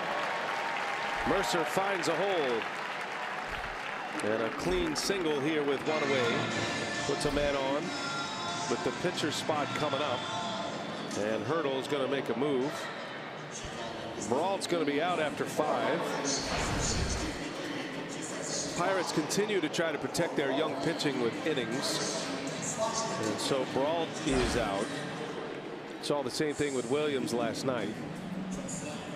And it'll be Bostic to pinch hit. I think the Brewers okay with that, getting Brault out of the game.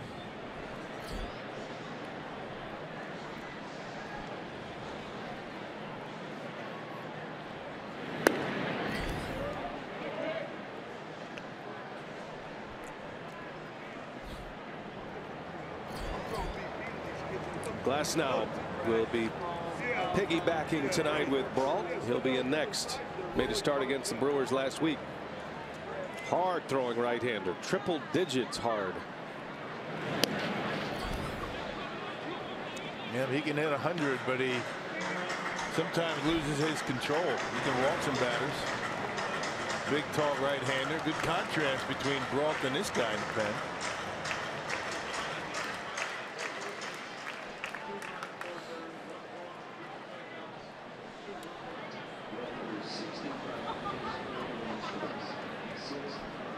Two 2-0 the count to Bostic. And he shoots one foul late. Jeffress really throwing hard tonight. He's got it at 97 going in this game. He's been 95, 96. He hasn't hit that 97 marker too often. That's where he was last year when he was closing games for the Brewers. This looks free and easy out there. I mean, he's not muscling up. He's very comfortable out there in the mound. He's got the confidence going. Looking for a double play ball. Chopper right off his foot. 2-2 the count. That's 96 miles an hour with big movement. Going down and into a right-hander, and Bostic pounded that one into the ground. Been as fast as 97. That curveball he throws at 79. He's got the splitter as well. Uses that splitter as a change of pace, even though it comes in about what, 88, 90 miles an hour. Yep. It's got some serious downward action. That's why he gets so many ground balls. That and the sinker. There's a breaking ball that just missed. Boy, how did Bostic lay off that one?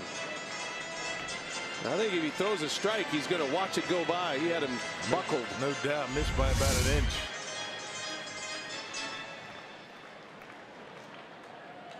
Manny Pena holding it there for a good long time. Trying to convince Jerry Davis it was a strike. That doesn't work though, Manny. Full count. Big hitter right here for Jeffress. Runner at first. Runner goes, and a swing and a foul.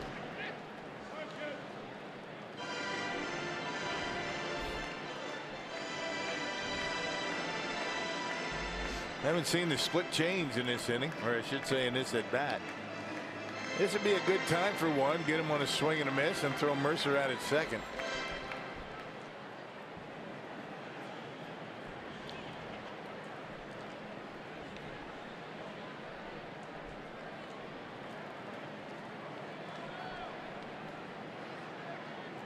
See if Mercer's on the move again.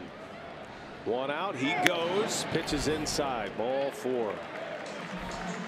Well, a little danger looming now for Jeffress. A single and a walk. 2 on, 1 away. Top of the order coming up. And the man who tied the game with a swing of the bat in the 3rd, Adam Frazier, drove a ball off the wall in right field. A 2 RBI triple his last time up. It just hits the ball where it's pitched. It's got to pitch down and in and hit it hard out in right field.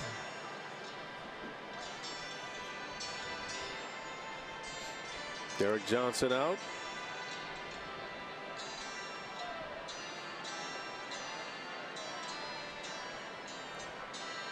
They had 2 walks for the Brewers pitching staff. They had a long stretch of innings without a walk, and both walks have come to the bottom of the order. Mercer walked in the 3rd and then scored on Frazier's triple. Well, Jeffress is a ground ball pitcher, and he needs one right now. Brewers trail 3-2. We play in the bottom of the 5th. Frazier now with 51 RBIs on the year. Takes a strike.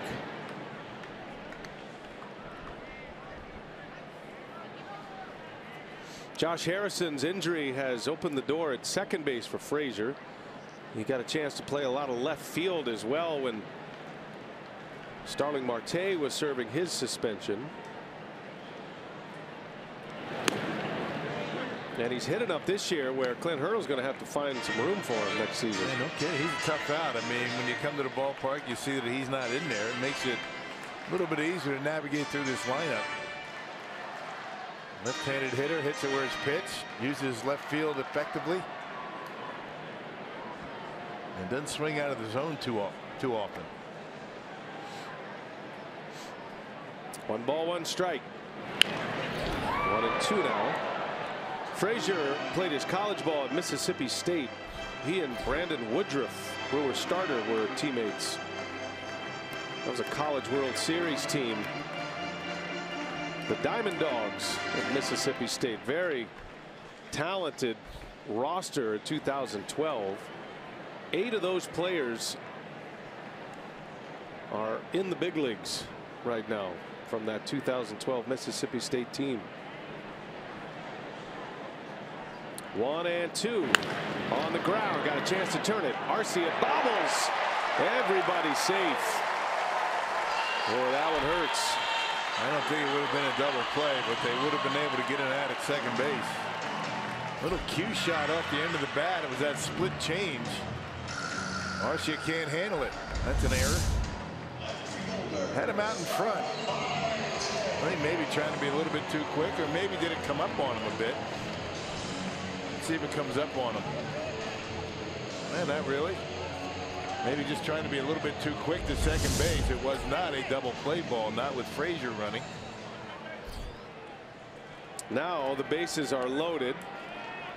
And here is Marte with 2 hits tonight, including an RBI single his last time up.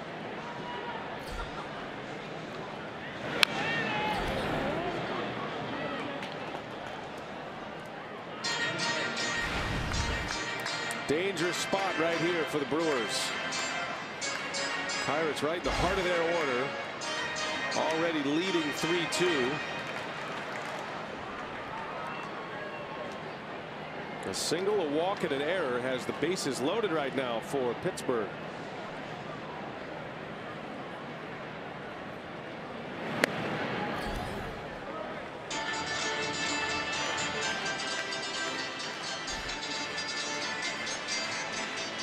Brewers will have the heart of their order coming up in the 6th inning. And Jeffers trying to pull the Houdini act and get out of this mess. Brewers are set up to turn 2. Marte can fly. Back in there he goes. And it's 2-1 now on Marte. Yeah, throwing those split changeups and having a difficult time throwing them for strikes.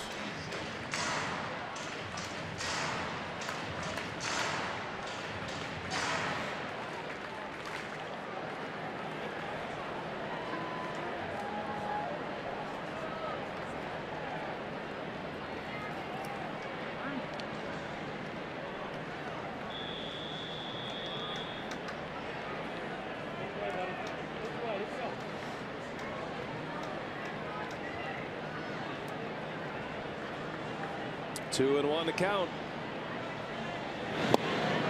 2-2. Back to the fastball for Jeremy. That had some sink on it. Started at the knees, ended up out of the strike zone. Good movement. Yeah, swung right over the top. Yep. Those are the ground ball specials right there, if there is contact. So much life on that fastball. Movement at 97.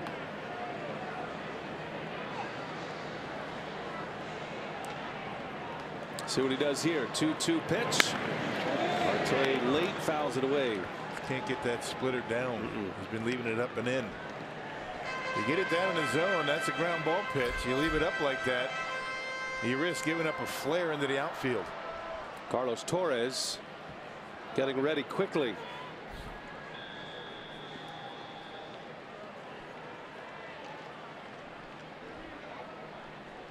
Two balls, 2 strikes on Marte, the number 2 hitter. Broke his bat, ground ball to Shaw. Coming to the plate, out at the plate. Boy, shattered that bat of Marte, and the Brewers cut down a potential run. Smart play by Shaw, and a perfect throw to the plate. Yeah, he has been really trying to eat up these Pirates hitters inside. Fastball off the plate. No chance to turn 2 on this, so Shaw does the right thing to cut down the run. And Manny Piña not even thinking about a throw to first base. Well, that bat exploded.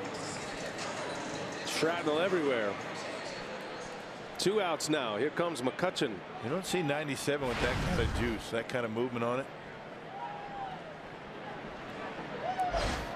Well, Jeffress facing a very good fastball hitter in McCutchen. And he pours one in low, trying to keep it away from him. McCutchen's been vulnerable to the high fastball in this series. Think about Knebel and Swarzak, Chase Anderson, all attacking McCutchen with the high fastballs. Even Brent Suter. Yeah, that's right.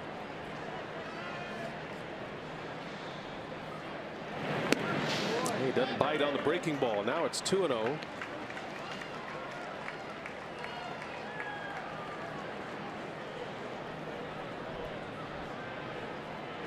Jeffress digging down deep.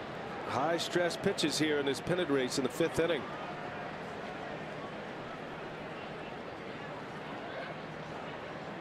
Bostic, Frazier, and Marte on the bases. And McCutchen gets eaten up by that fastball. See, a swing like that tells me, and I've heard you say this many times, but he's got to be starting that swing early, right? I mean, that's 97 inside. Well, and you know, 2-0 count. I mean, you are hunting a fastball. I mean, you're not going to be behind it, but he was. He got eaten up inside. Yeah, that speaks to the movement of that pitch from Jeremy.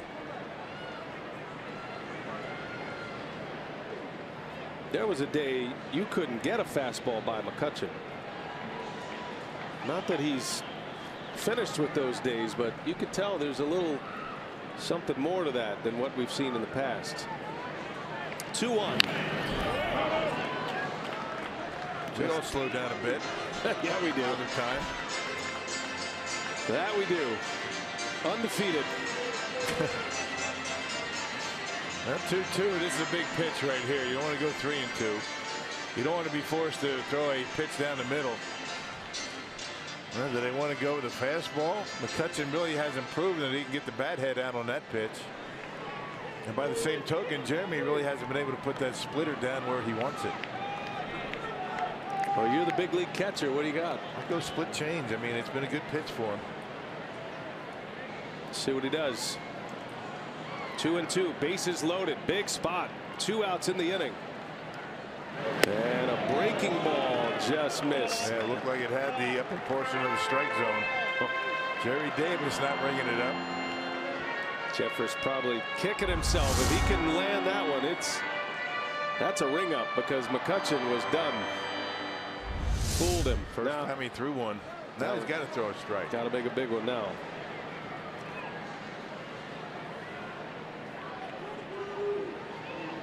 Full count, bases loaded. Runners will start with 2 outs. There they go. And McCutchen, a little ground ball to second base. Perez makes the play, and Jeremy Jeffress goes back to the hook and gets McCutchen. That is a big inning for Jeffress. Pirates strand them loaded.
Box to get McCutchen with the bases loaded. Pirates still have a 3-2 lead, but that sequence belongs in our Badger Mutual plays of the game. How about pitches of the game, Rock? Yeah, I mean, beginning part of that at bat, everything down the middle, that split change, and then it was fastballs in, just trying to eat him up. And on a 2-2 pitch, he throws a curveball, just misses the top of the zone, goes right back to it.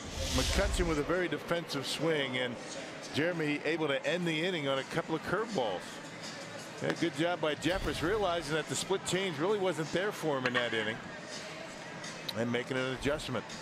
Gutsy work, and McCutchen chasing ball 4.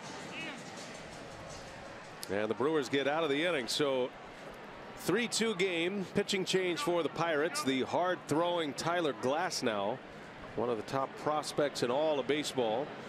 Brewers have seen him. They saw him on the last homestand in that matchup against the Pirates and chased him early in that game. Yeah, that was on Wednesday. Through 77 pitches, only 2 2/3 innings.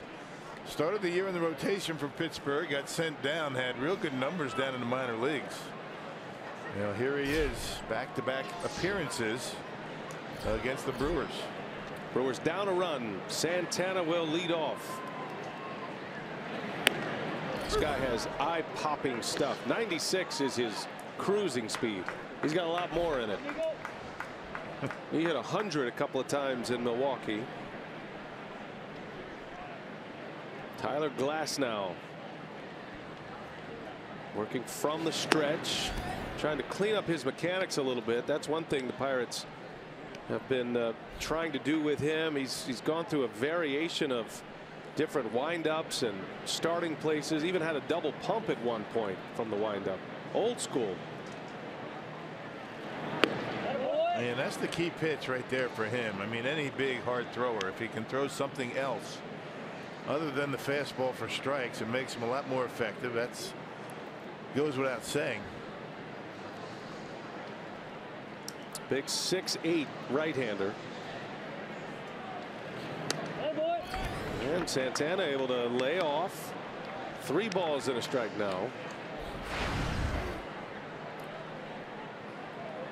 Domingo hit an opposite field homer in the 3rd. His 27th of the year. Sniffing around at a 30 homer season this season. Santana fouls it away. A tick late on that 96-mile-an-hour heat. Eric Thames is the Powerball home run board leader with 31. Shaw's hit 30. Santana with 27. These are all career highs for these guys, even down to Broxton. And the powerful Brewer offense. And it's ball 4. He took a breaking ball, and Santana draws a leadoff walk. And you got to wonder about that pitch selection. I mean, he really didn't show the ability to throw that pitch for a strike. You know, back in Milwaukee, he threw a lot of 3-2 curveballs in that start, and really didn't throw any for strikes. I mean, he's thinking that, you know, he throw the curveball, he might get a swing and a miss, but that was a good take by Santana. And if you're catching back there, you're calling a game. I mean, guy's got to be able to, you know, show you that he's going to throw that pitch for a strike before you call it on 3-2.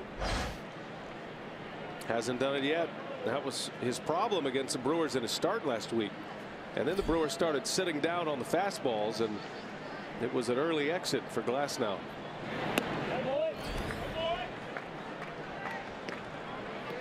Braun with a man on. Ryan 0 for 2. He's homered in this series. He homered on Monday. He hit a bomb into left center field. Brewers have hit some no doubters in this ballpark. You don't normally get no doubters.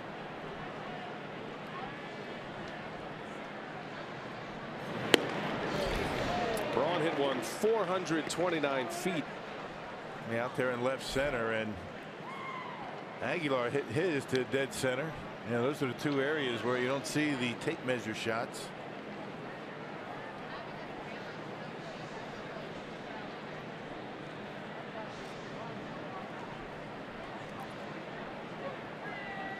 Santana the tying run. Glasnow check on him. Glasnow was just a kid when they drafted him. He was a high school pitcher in Santa Clarita, California. Pirates drafted him in the 5th round, and he signed. That was in 11. Started his pro career the next season, 2012, and he's been on the march ever since. He finally surfaced last year. 1-2 to Braun.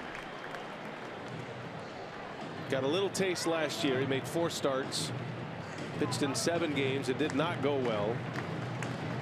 And then, as Rock mentioned, he was dominant in AAA this season. He and Braun just lit up the International League, those two. A 1.93 ERA at AAA, Indianapolis. And now he's back in the big leagues. First relief appearance of the season. And Braun strikes out. Put a fastball right by him at 98. Yeah, right down the middle of the plate. That's something you see Ryan do much of. Swing it or swing and miss on pitches down the middle. Gave him his best bolt. 98. And at 6'8" it's got to feel like it's coming straight downhill, huh? Yeah. That adds to how difficult it is to hit this guy when he throws strikes. 1 away. Runner at first. Here is Shaw. Grounded out, and he's walked here tonight. That is a fair ball, and no tag, but it's going to be a double play the traditional way. Diaz missed the tag. Went to second anyway for the force, and it turns into a 2-6-3 double play. Shaw's looking back for some kind of relief out of this. Counsel with the home plate umpire, but I don't know if there's anything to argue about here. That's a fair ball. You really can't tell. It didn't hit Shaw. Doesn't matter where the ball hit first on the ground. It ends up in fair territory, and that'll end the inning. Brewers let a leadoff walk get away. We head to the bottom of the sixth. Pirates lead 3-2.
The Pirates here in the sixth at PNC Park, and the Brewers Community Foundation features the Every Game Day 50-50 raffle.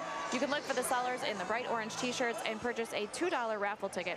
You may get lucky and win 50% of the day's ticket sales. And Bay and Rock, time is running out. Just 7 home games remaining. We'll start it tomorrow, a 4-game series against the Cubs, and then the regular season finale against the Reds, a 3-game series. Yeah, there are tickets available as well for all of those games, especially tomorrow and Friday. Got to have you there. Yeah. Hope you'll make plans to join us.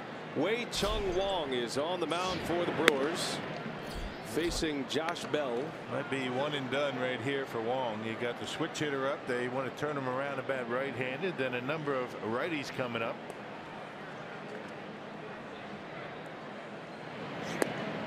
There's a strike. Wong, the former Pirate. Brewers picked him up in the Rule 5 draft 2014 season as a 21-year-old. And then after his full year in the big leagues with the Brewers, he was back in the system all the way through the levels again. Single A, double A, triple A, now back in the majors. Yeah, good numbers down in triple A this year, and he's been able to come up here and throw some strikes. Ball and 2 strikes on Bell.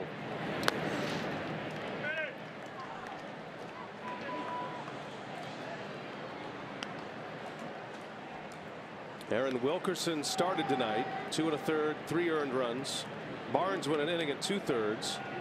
Jeremy Jeffress just worked a hard-fought, scoreless inning. On the ground, right to Wong. He's got it, and out number 1. Wong gets his man on a hot shot off the bat of Bell. And Counsell quickly on his way to the mound. He'll make another change. So the matchup with Wong against Bell, now the string of right-handers. And here comes Jared Hughes, another former Pirate. Pitching change at PNC as Hughes sprints his way in.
Fox Sports Wisconsin is brought to you by Miller Lite, the original light beer. And by Chevy, proud sponsor of the Milwaukee Brewers. Visit WisconsinDriveChevy.com today to find a dealer near you. Sparkling city of Pittsburgh, beautiful at night, all lit up. PNC Park on the banks of the Allegheny River here, downtown Pittsburgh. Jared Hughes, the former Pirate, is on to pitch. Nobody on, one man out. He'll have David Freese. And first appearance in this series here in Pittsburgh. I saw Jared Hughes on Monday, I should say on Saturday, against the Marlins. Hughes has been unscored upon in each of his last 8 outings. Wong pitched a third of an inning, got Bell on the ground ball. Hughes will be asked to finish this 6th. Might bring him out for the 7th, depending on how it goes. And the Brewers down a run. They'll have Aguilar, Pena, and Broxton coming up in the top of the 7th inning. 5, 6, and 7 in the lineup. 1 ball, 1 strike. And almost hit Freese, or did it? I think it did. He thinks it did, and he's on his way to first. And no argument for Manny Pena. Greg Counsell wants him hold up. They want to take a look at it in the clubhouse.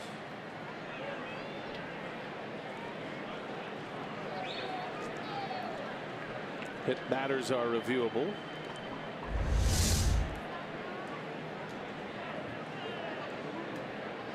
I can't see it from there. Just a glancing blow, if anything. Watch the pant legs.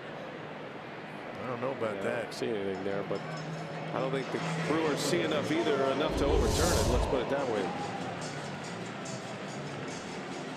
So we'll play on.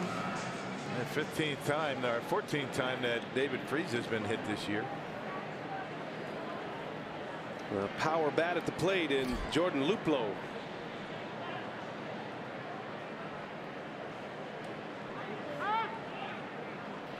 Hughes is an extreme ground ball pitcher. He normally comes into games with men on base. He's the man that carries the burden of the inherited runners. He's only allowed 7 of 29 to score. Pretty good work.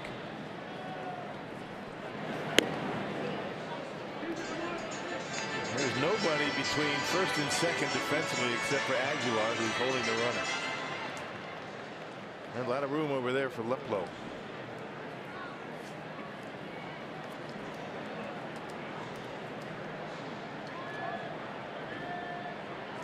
Big power hitter at AAA this year, Luplow. Right off his foot. Ouch. Hughes does that a lot. He gets a lot of those owies from the hitters. With that power sinker. He's 6'7".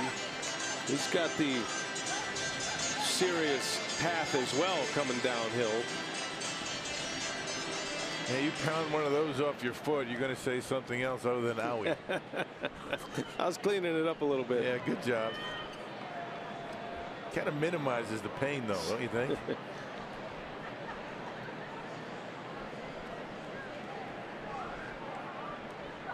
1-1 to count. He was going to make sure he didn't hit that one off his foot. Swung right over the top of it. Get on top of that ball. It's in your head. It really does. You know, you throw that same pitch, you swing at it, pretty good chance you're going to do the same thing. And Hughes is going to stay right in there. Brewers look to turn 2.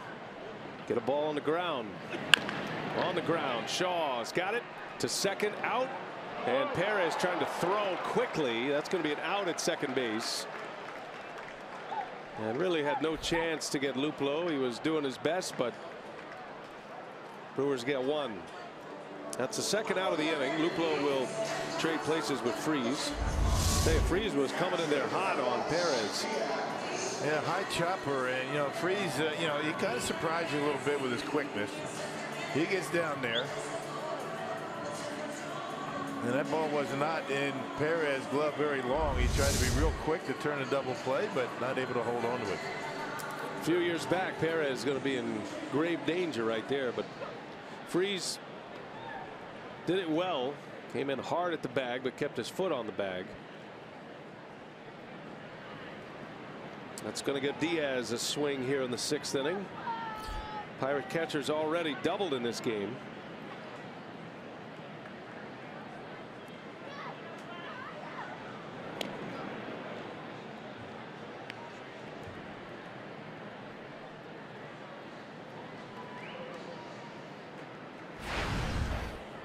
On a night when the Rockies lose in San Francisco and the Rays are leading the Cubs 7-0 in the 6th inning. Brewers hoping to take advantage, but they are trailing right now. Broken bat right to Arcia, and that will retire the side. Hughes does his job. Scored a 6th inning for Wong and Hughes. 7th inning coming. Brewers at the bat, down a run.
Lead as we go to the 7th inning in Pittsburgh.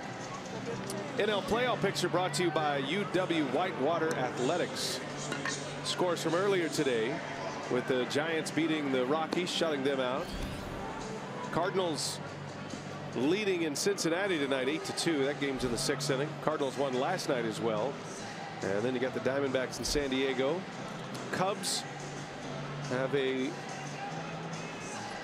game against Tampa Bay tonight. They're losing 7-0. So the Brewers can match the Rockies with a win tonight, join them in the 2nd spot in the wild card, and the Brewers could pull to 2.5 back, 3 in the loss column to the Cubs with a win tonight. But they are down, and it's Glasnow back on the mound to start his 2nd inning. Aguilar takes a ball down and in. 99 with that bullet. Yep, Kirk Counsell not willing to pull the trigger on his left-handed batters as we get to the bottom of the order here. They got Rivero, the terrific closer of the Pirates, a left-hander who is nasty. You want to back yourself into that corner, I suppose. But running out of outs. Brewers led 2-0 at one point. Aguilar put him on the board in the 2nd. He'd hit a long homer.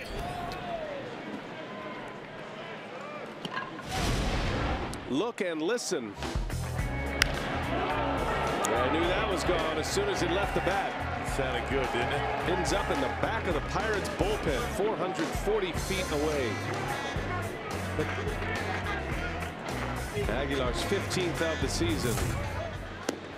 And he takes ball 4. Aguilar is on with a walk. Good start to this 7th inning. Back-to-back innings with leadoff walks. See if Craig Counsell goes with a pinch runner here. And there he goes. Yeah, he will. You're right along with him. Q Berry's going to pinch run for Aguilar. He's stolen base specialist. Quentin stole a base last night, his first as a Brewer. Been caught once in his big league life. 28 out of 29 in stolen base chances. And he carries the tying run. Might see him on the move. Pena at the plate.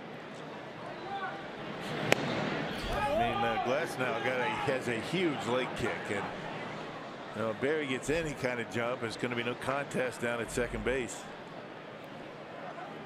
I think that's what got Diaz's attention right there, huh? So you won't give me any kind of chance. You better shorten that delivery up a little bit. I'm not even going to throw it if you do that again. You give me the old Ted Simmons. Don't even get out of the crowd and just flip it right back to him. It speaks volumes, you know. Yeah, it does.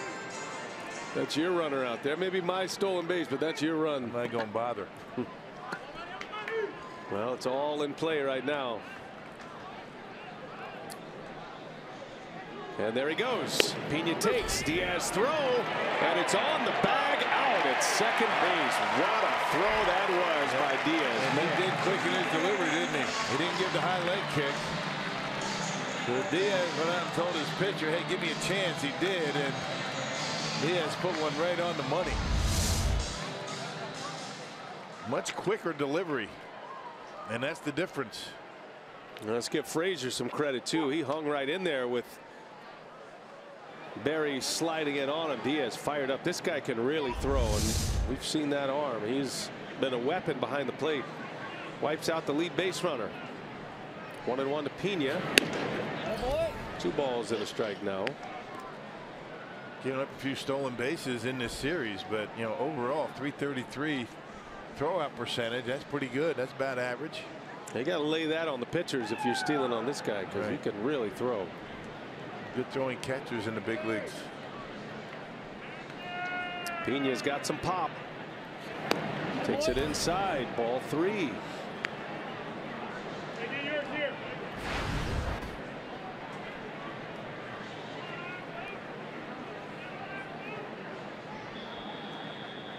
Manny trying to join the big group double-digit home runs with the Brewers. He's sitting on 9. 3-1. Outside, ball 4. So back-to-back walks. Have caught stealing is looming large right now. That's 3 walks already for Glasnow in an inning and a third. Yeah, that was one of his problems back in Milwaukee. The base on balls. Neil Walker announced. Gets a nice hand from this Pittsburgh crowd. Former Pirate. Pittsburgh native. Pine Richland High School. Had a big group out today. A bunch of little leaguers from Pine Richland were here at the ballpark today. Neil signed autographs, signed every one of them. Great scene.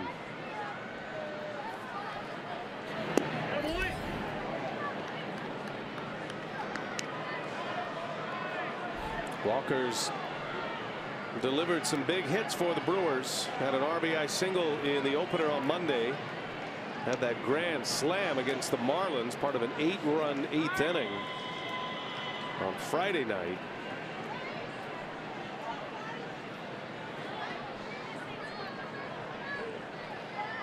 Yeah, this is the side of the plate where he has most of his power. Glasnow delivers. Walker takes a strike. Bit of a mock cheer by the Pirate fans. Glasnow's been all over the place. Yep, they love Neil Walker. And for Matthew Brothers, of course. Who doesn't? They're good. In the dirt. It's a sandwich here, if you don't know. The Permane Brothers sandwich. Rock Glasnow has thrown 12 pitches in this inning. 10 balls. Yeah. But he has an out. Tying run at first base. Walker lays off, and it's ball 3.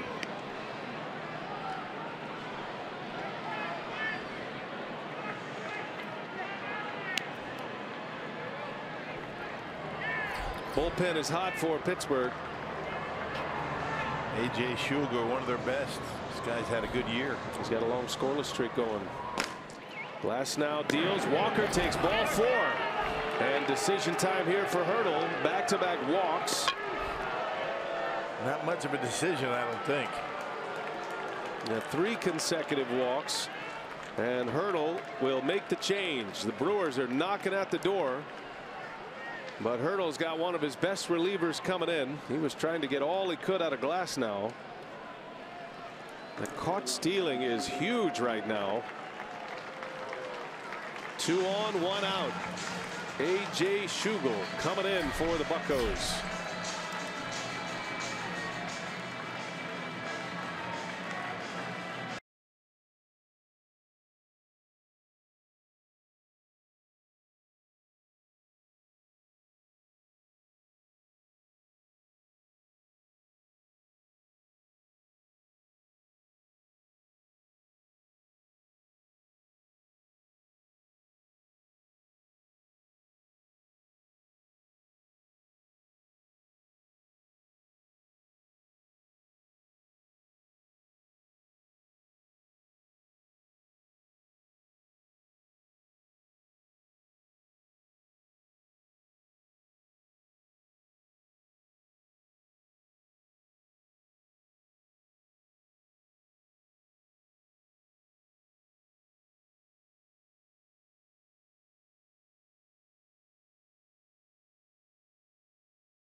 Television, you can stream them live on your mobile device with Fox Sports Go. Download the app.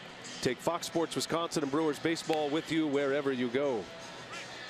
Brewers are mounting something here in the 7th inning. 3 straight walks, a caught stealing for the only out of the inning, but 2 on with 1 away.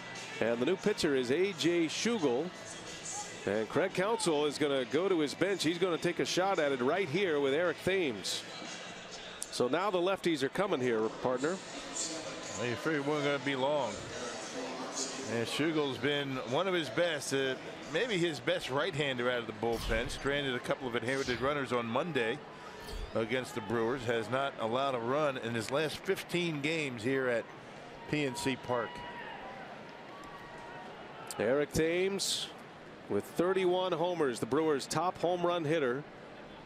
1st and 2nd, shift is on. And Thames takes a strike. He's mad at himself. He knew that was one he could handle. Thames has really scuffled with runners in scoring position despite the big power numbers.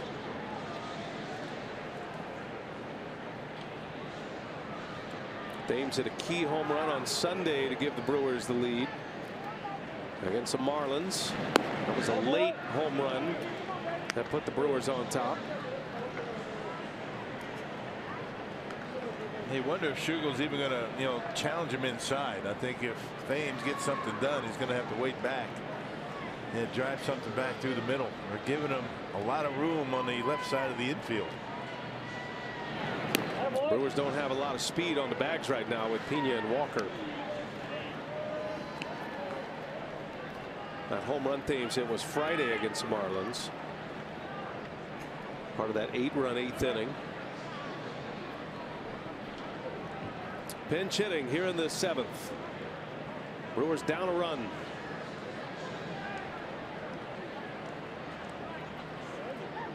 Two balls and a strike, and Thames watches that one go by. 3-1 now.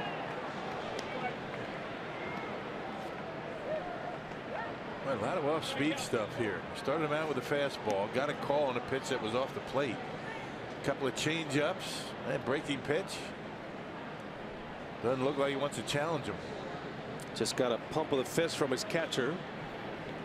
Thames in the driver's seat. 3-1 pitch, and he lines one left field. That's going to get down. It'll go to the wall.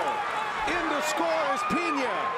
Stopping at third base is Walker as Eric Thames delivers. RBI double for Thames. We're all tied at 3. Yeah, beautiful piece of hitting by Eric Thames. He wasn't going to challenge him inside, and he hits a bullet down the left field line. Well, you saw the way he was working Thames, and it looked like Eric was thinking left field all the way. Nice easy stroke, thinking left field all the way, and drives one down the line. They were all tied up, and the Brewers have second and third and only one out. What a big hit for Eric Thames. Is it ever? Not just in the context of the season, right? The pennant race, but for him personally, he has really struggled with runners in scoring position, but that's one of the bigger hits he's had this year in that kind of spot. Intentional walk to Sogard, who was pinch hitting in the pitcher spot. So that's going to load the bases now with one out.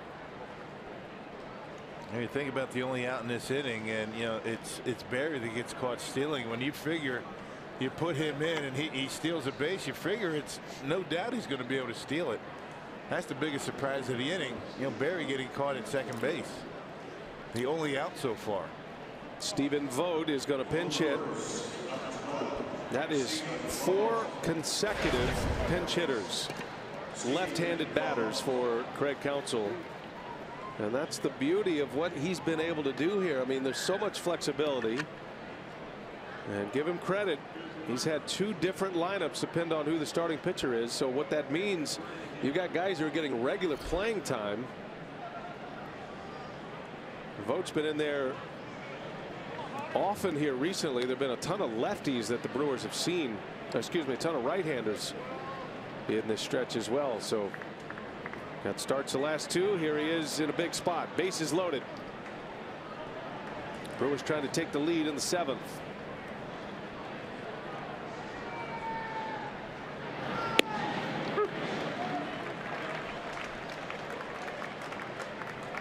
Vogt twice in his career has hit grand slams.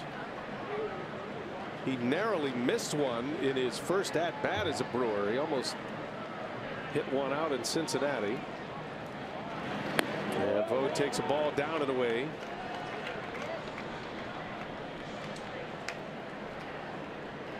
Just try and get a pitch up in a strike zone. You don't want to hit a ground ball here. Sugar relies on that ground ball out. Got good sink on his fastball. Walker, the runner at third, carries the go-ahead run. In the dirt. 2 balls and a strike.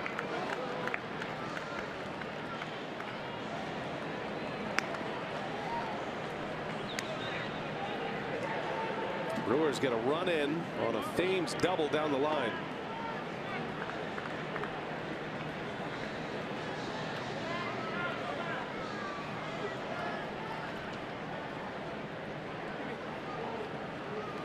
Two and one to Vogt. Trying to come through in the clutch. Takes a ball. 3-1 now. Schugel picking on that outside corner, and he can't quite find the strike zone. Yep, and Stephen Vogt being very particular up there, being very patient. Brewers have already had 4 walks in the inning. And back-to-back 3-1 counts for Schugel. Here he comes in the dirt, ball 4, and the Brewers will take the lead on a bases loaded walk. Boy, who saw that coming? 5 walks in the inning. And an RBI the easy way for Stephen Vogt. Yeah, good job being patient. He missed some pitches that were barely off the corner early in that at bat.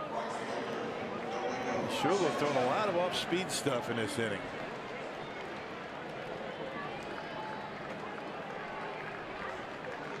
4 pinch hitters in this inning. They go walk, double, walk, walk for Craig Counsell. Hey, think about it, though. You know, Counsell, I mean, he's putting all his chips in the middle of the table here. Yes, he is. I mean, because and the furniture, too. I mean, they got Rivero in that bullpen, that lefty. And, right. you know, if the Brewers don't get it done in this inning, which they have, I mean, then you got Rivero facing all these lefties. He's got a little riverboat in him, doesn't he? Yeah. Ray Searage out to chat with Schugel. Domingo Santana is coming up. And could he ever deliver a big punch right now? Still only 1 out. 5 walks in the inning. One of those intentional. Only out occurred at second base on the caught stealing. Brewers have 6 walks in the last 2 innings. Well, Santana had never had a grand slam in the big leagues until this one against the Diamondbacks. Late May. Opposite field bomb. Maybe a harbinger of things to come, says our producer Brent Reeland. Santana takes a strike. Domingo homered to right in the 3rd. He walked in the 6th.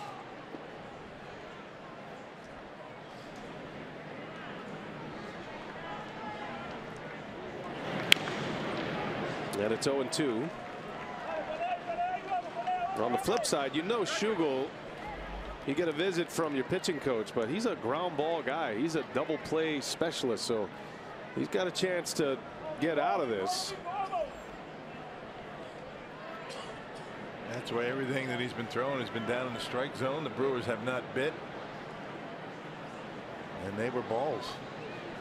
1-2 the count on Santana.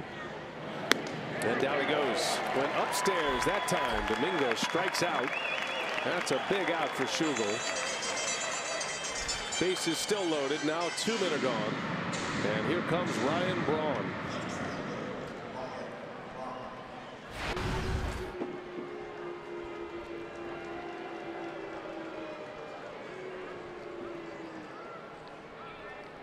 This is the guy the Brewers want at the plate. He's been the one to deliver all these years in the big spots. One of his more famous home runs was a grand slam against the Pirates in that 2008 run. He's got him loaded up. 2 outs in the inning. 8th batter of the inning. And Braun gets jammed. A pop-up in the infield. Schugel's going to get out of it, but the Brewers score twice. They've wrestled the lead back. Now can they hang on and sweep the Pirates? Stretch time in Pittsburgh. 4-3 Milwaukee.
2/3 scoreless on Monday here in Pittsburgh. Gave up a base hit, also struck out 3 batters.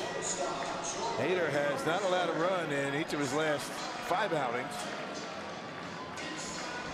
Well, can the Brewers keep going to the well with the bullpen? They've been so good. 2 runs in the top of the 7th on 5 walks. And the Brewers lead it 4-3. Mercer leads away. Got a pitcher spot due next. Sean Rodriguez has already moved on deck. And then to the top of the order in Frazier. Mercer pops it foul and out of play. First thing you always look at with Hader when he comes in, you look at the velocity. That first pitch at 93 miles an hour. Quentin Berry stays in the game to play center field. His first defensive assignment with the Brewers. You got Sogard in at second. He was intentionally walked. Walker remains in to play second base. Sogard at short, I should say. A swing and a miss. 95 with the Heat, and it's 1-2. Got a 93 and 94 now, a 95.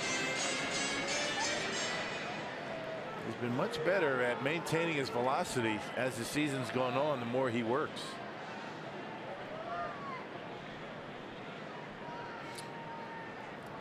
One and 2, and a fastball low. I got to talk to Hader too. Tonight he's working from the windup, but it's almost like a feel thing for him. Yeah. Some days he's in the windup. Some days he just works exclusively from the stretch, even with nobody on. And Monday was out of the stretch. Gets in on the hands of Mercer, fouls it back. If you were to make a guess, why would he do that? Is he trying to get a little rhythm, or maybe feeling good mechanically? Maybe I don't know. something out in the bullpen. He didn't feel like he was throwing enough strikes out of the windup, or the stretch wasn't working for him. Who knows? You know who we ask about that? Marcus Hamill. He'll know.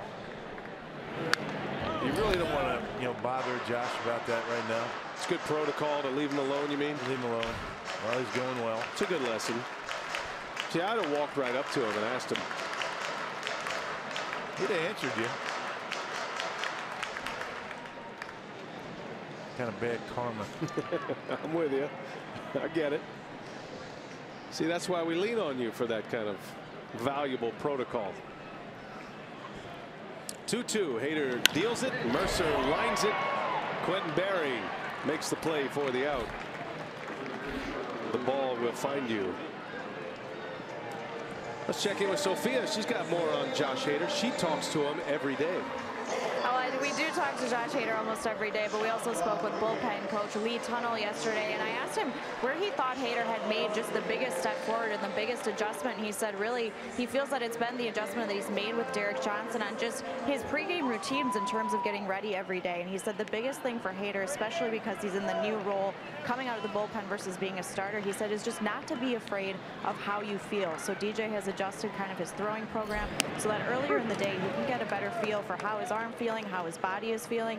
We've seen Hader take the step forward now where he's going multiple innings, where he can go back-to-back days, and he credited Derek Johnson and Lee Tunnell for that, of just he's been able to answer the bell every time they've asked him to come in. It's all brand new, right, Sophia? I mean, here's Hader. He's been a starter. He's coming to the big leagues, and the throwing program for a reliever is much different than that of a starting pitcher, and he's had to fall in line with that. Relievers throw on the same day they pitch in a game. Like, they will throw every day pretty much. Big swing and a miss by Rodriguez. Hader with a punch out for the second out of the inning. Yeah, nothing wrong with that velocity. I mean, Sean Rodriguez is a good fastball hitter, and he threw it right by him. 97, pretty straight, and no chance for Sean Rodriguez on this pitch. Down in the zone. You can't give enough credit to Derek Johnson and Lee Tunnell. Those guys have done a masterful job with this pitching staff this year. Incredible stuff.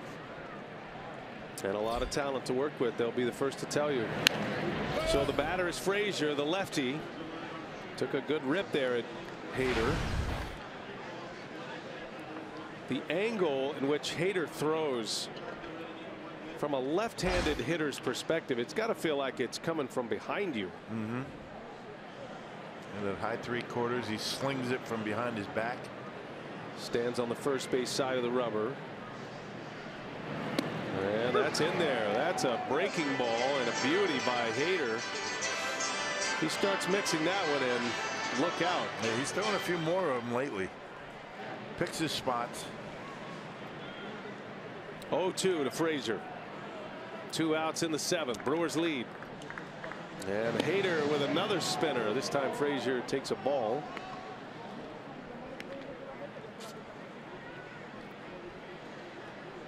A lot of talk about Hader moving into the rotation next year.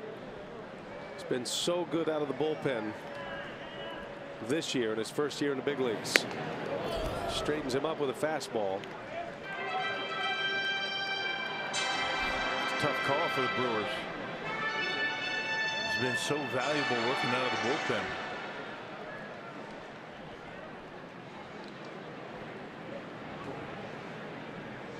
Two to Frazier. And Hader puts another fastball in there. This feels like a matchup that we're going to see a lot of in the coming years, right? Hader, Frazier. Frazier, a good young hitter coming up with the Pirates. He's going to see a lot of lefties through the years.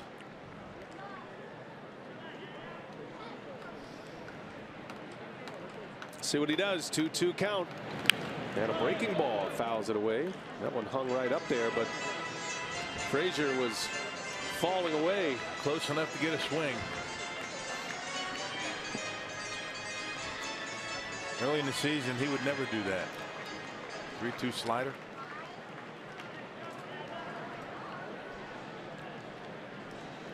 Rocking back and forth. Chosen to go from the windup here tonight. Another 2-2 coming. And a fastball, and Frazier's hanging tough. Man, what an at-bat here. He doesn't give an inch, does he?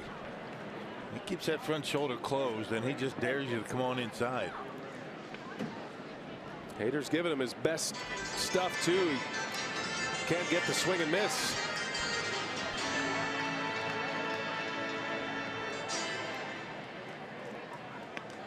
Two outs in the 7th. Counsel probably going to ask Hader to go multiple innings here. He's trying to shake Frazier and make it a 3-up, 3-down 7th inning. 2-2 again, and the breaking ball called. Strike 3. Hader drops the spinner on him, and a 3-up, 3-down 7th. 2 more punch outs. Oh, the Hader age flowing tonight again. This guy's been unreal.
Bottom of the 7th inning. We got a big 3-game series coming up at Miller Park next Tuesday through Thursday. Following the Cubs, it'll be the Reds. And the Brewers look to continue their postseason push. Joey Votto and the division rival Reds are in. Find complete series details and reserve your spot today at brewers.com/tickets. Last homestand of the regular season, folks. Come out and join us. Make sure you pack the house. Make it loud in there. Yeah, everybody focusing in on that Cup series, but those Cincinnati Reds, they can hit. Be interesting when they come in as Dan Rensler takes over. Well, they got 4 left-handers down in that bullpen. The first one we've seen tonight. Travis Shaw will lead off. Brewers going to have a stretch of lefties now. That's why when Rock was talking last inning about Counsell pushing the chips to the middle, this is what he means. If the Brewers don't take the lead in that inning, then Hurdle can get to the finish line with Rensler and Rivero, and then you have all these lefties: Shaw, Berry, Walker. Walker's a switch hitter, but better from the left side. Thames, and then Sogard. The only 2 right-handers left on the bench, Bandy and Susak. Shaw lays off. 2 balls and a strike. Brett Phillips still on the bench for Milwaukee.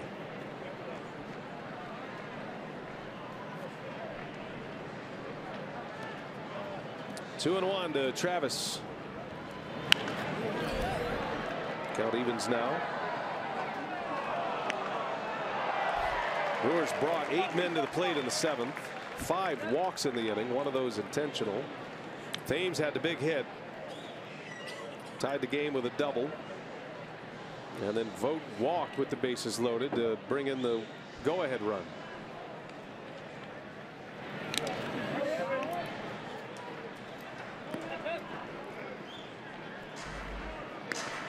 Nothing like pennant race baseball, is there? I mean, the matchups, the strategy that's involved, especially in a National League setting in a pennant race, with, you know, the pitcher hitting and how far to go with a guy. Counsell pulled his starter tonight after 2 1/3. Yeah, every pitch, every inning, so important when you're in the middle of the pennant race. Brewers with a huge win tonight would get back to even in that race with the Rockies. And pull within 2.5 of the Cubs. Cubs are losing big in St. Pete tonight against the Rays. Shaw into right center. That's down. And Luplow able to cut it off. Shaw's going to try for 2. Throw comes in late. Shaw's in with a double.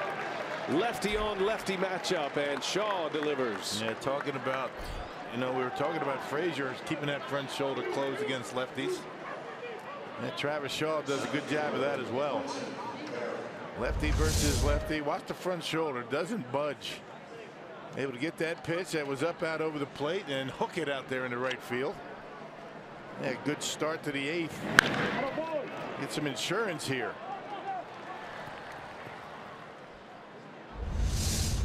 So Shaw starts it with a double. Quentin Berry is going to bat.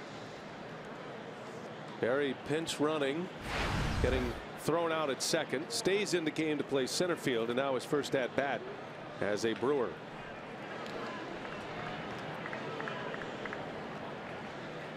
Shows bunt, and did he run into it? He did. He's out. Berry thinks the ball was foul. Jerry Davis having nothing to hear on that. I think it hit him twice, and I don't think Jerry Davis saw the first one.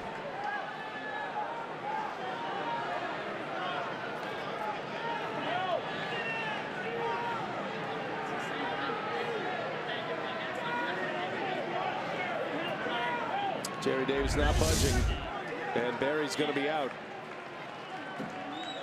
Hits him there right on the knuckle. Looks like he's still in the box. So if it hits you first while you're in the box, it doesn't matter what happens the second time. Yep, it's a dead ball. So it should be dead right there. Exactly. He's still in the box. This is what Jerry Davis saw, the kick.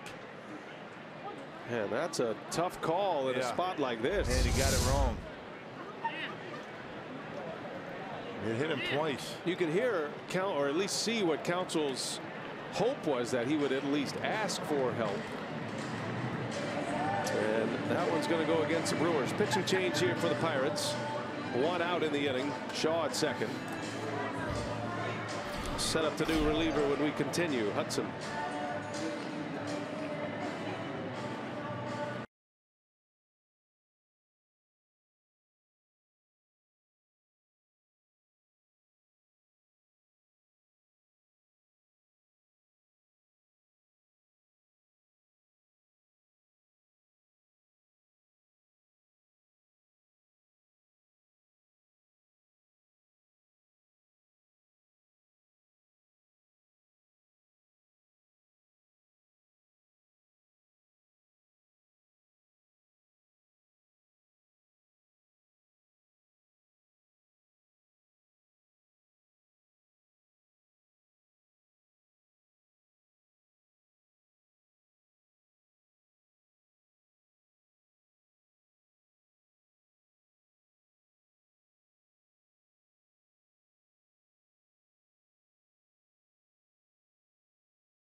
With one out, and as we've been saying tonight, still looking for the big crowd on Thursday and Friday. We got tickets available for the upcoming game starting tomorrow. Cubs Brewers starting as low as $20.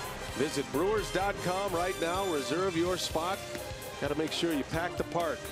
Thursday, Friday, a lot of tickets. Notice the change of start time Friday night. 6:35 is first pitch. We'll be on the air at 6 p.m. and then a noon start on Saturday. And need a lot of Brewers fans at Miller Park. Daniel Hudson is the new Pirate reliever, and he is in to face Manny Pena. I saw him yesterday against the Brewers, 2/3 scoreless. Shaw's at second base. Pena takes a ball. Just to clean up the Quentin Berry play. First of all, it goes as a 2 unassisted on the interference by the batter. But the biggest question moving forward on plays like that, why not be able to replay that? It was clear that he was in the box, right, and replays allows you to see that. Well, not only that, why didn't Jerry Davis ask for help? I mean, the third base umpire had a good look at it. That ball hit him in the hand, clearly in the box. But interference of any kind is not reviewable. No idea why. Right.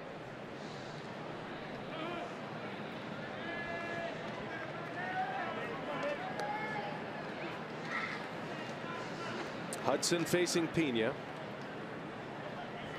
Trying to deliver Shaw here and give the Brewers a 2-run lead.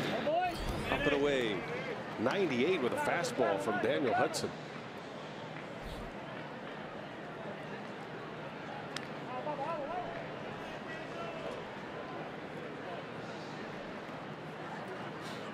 Manny walked and scored in the 7th. He scored the tying run. He was aboard when Thames slapped the double down the left field line. And a swing and a miss. 2-2 now. Look who's up there, partner. That'll be 3 days in a row for Swarzak. And 2 innings last night. Right. He understands the importance of these games. Man, gotta love it, man. That's a veteran who is understanding this moment. Swing and a miss. Pena strikes out. Hudson with a big fastball. Out number 2. And he's done well out of the bullpen this year. He had to see that career high 70 appearances last year. 67th appearance here tonight.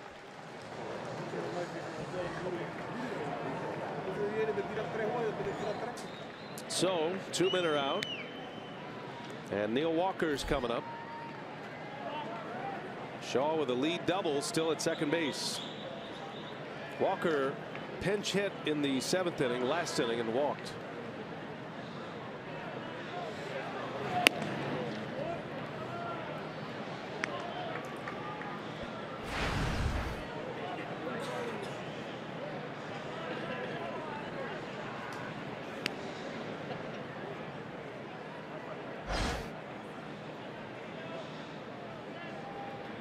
Walker's always had success against the Pirates after they let him go. Couldn't get him signed to a long-term deal. Most around here thought he was going to be a Pirate for life. Pittsburgh native, grew up a huge Pirate fan. And then it all went a little sour for Neil Walker and the Pirates. Ends up with the Mets. Mets trade him to the Brewers. Coming up to the end of a contract.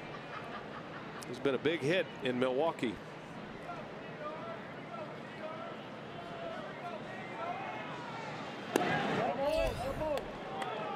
I saw Neil's brother-in-law, Don Kelly, former big leaguer. He's a scout now with the Tigers. Also a Pittsburgh native. He's watching this series. He's been on the Brewers a lot here lately. Baseball family. Neil's dad pitched in the big leagues with the Expos. Great ties with Roberto Clemente.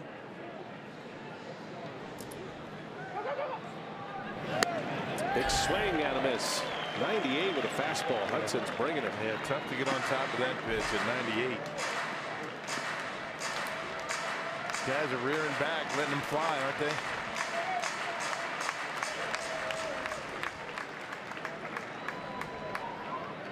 Two and two.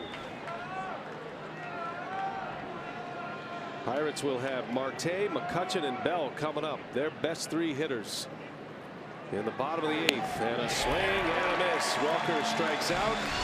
Hudson punches out Pena and Walker to end the inning. And here we go. Swarzak's coming in. We head to the bottom of the eighth.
And it's going to be Anthony Swarzak. We thought he might be down tonight after back-to-back games and 2 innings last night, but here he is.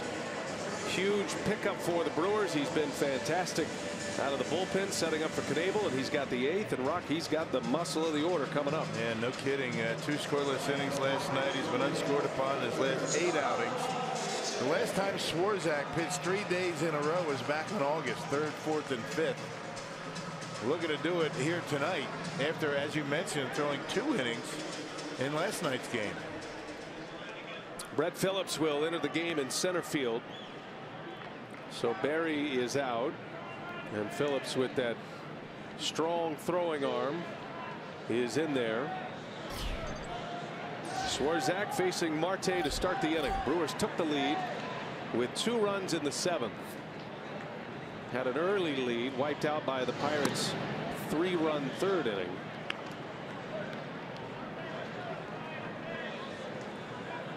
That's a heavy workload here for Swarzak. Not just the 18 pitches yesterday, but the 2 innings. And they were high stress pitches, high stress innings. Well, that's pretty good for 2 innings, though. Yeah. 18 pitches.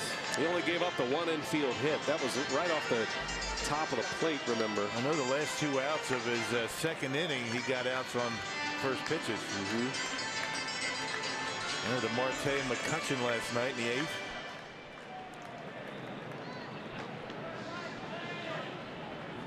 This Brewers bullpen coming into play tonight. 0.82 ERA in the last 11 games. And they've got zeros on the board all the way through tonight. As a bunt, he pushes it foul. 1-2 the count.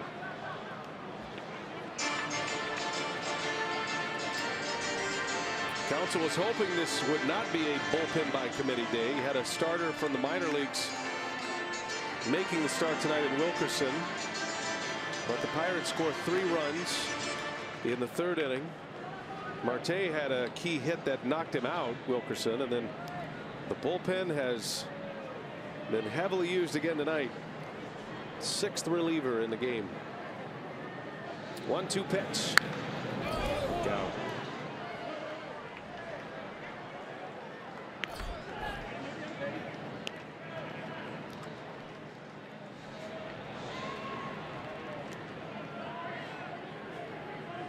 Pretty good job by Marte fouling off that high fastball after 3 straight sliders. Pretty quick hands, a little bit out of the strike zone, but able to get a bat on it. Up and in. See him diving down that. He was diving. And look where that slider away. That went right by his face. 2-2 the count. Swarzak, what has made him great this year has been his command. Just impeccable command with a big fastball. The 2-2 and a fastball fouled away. Still has the good velocity, 96.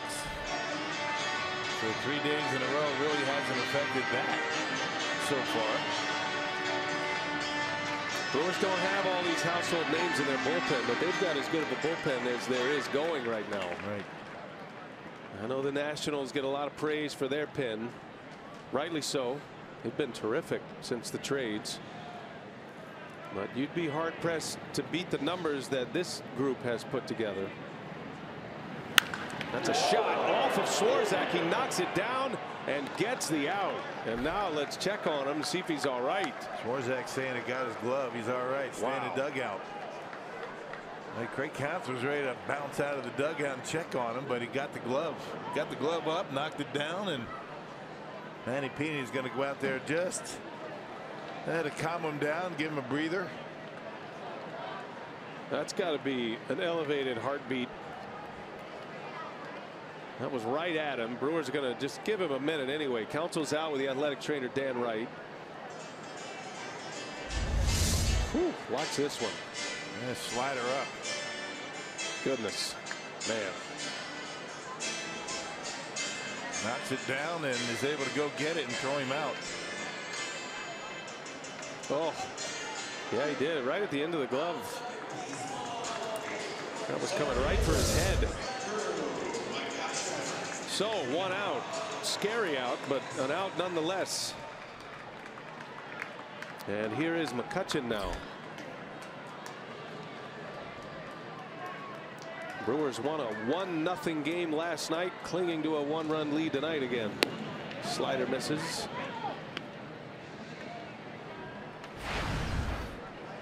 McCutchen is 0 for 3, lined out in the 3rd. Jeffries retired him in a key spot in the 5th. He had the bases loaded and fooled him with a breaking ball.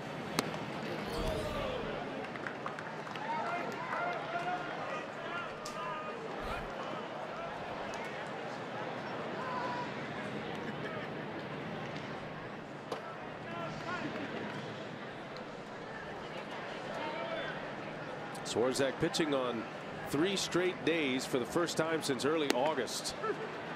And a slider on a 2-0 count. He's looking fastball that time. He was ready to let it fly. Threw him the breaking pitch. 2-1 the count. And a fastball hammered into left center. That's going to get down and go to the wall.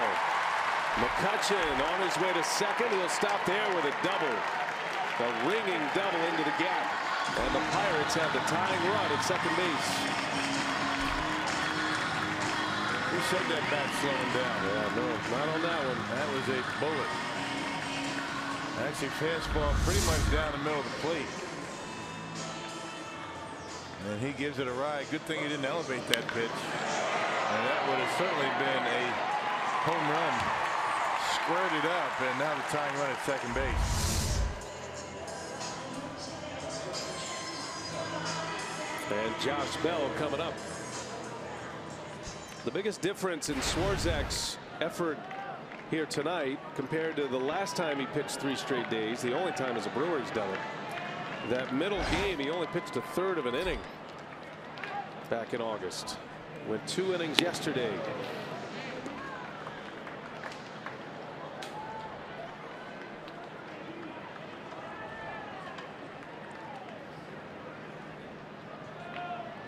Josh Bell is 0 for 3.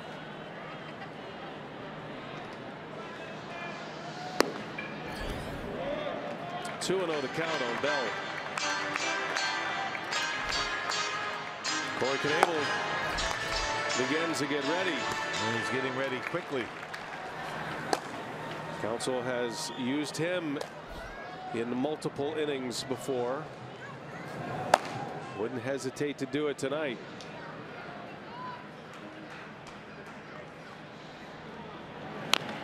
Bell dribbles one foul, 2-1 now.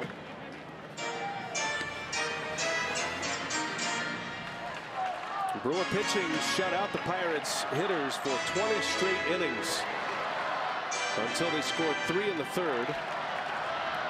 Nothing since off the Brewer pen. Barnes and Jeffress, Wong to one batter, Hughes, Hader, and now Swarzak. 2-2 now. Pitch tying him up inside. Bell likes to get those arms extended. He's got good power to left center.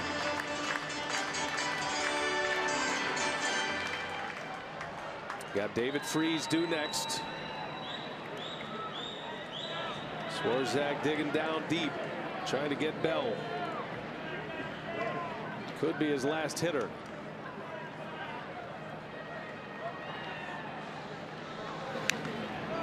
Got a better cut that time. 2-2 the count remains. You see everything inside, maybe starting to look in there. Well, that's where you got to pitch this guy. You got to get it inside. You can't leave it out over the plate.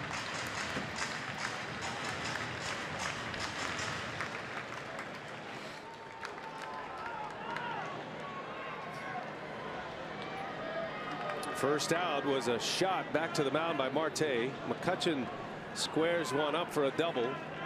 He's the tying run at second.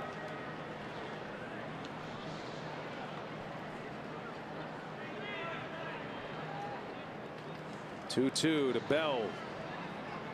Long pause by Swarzak, and he got him.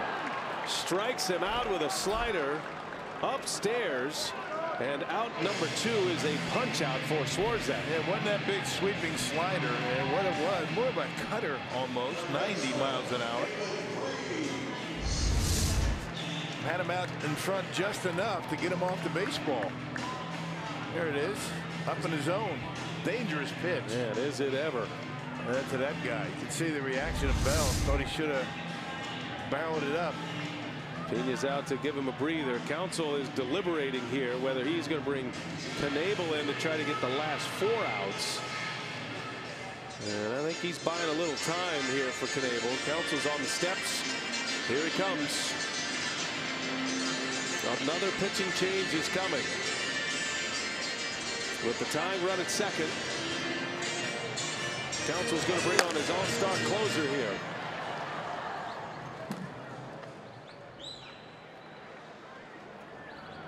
And that lineup card has to look like a mess for Craig Counsell tonight. How's your book looking? Mine does. I think they're similar.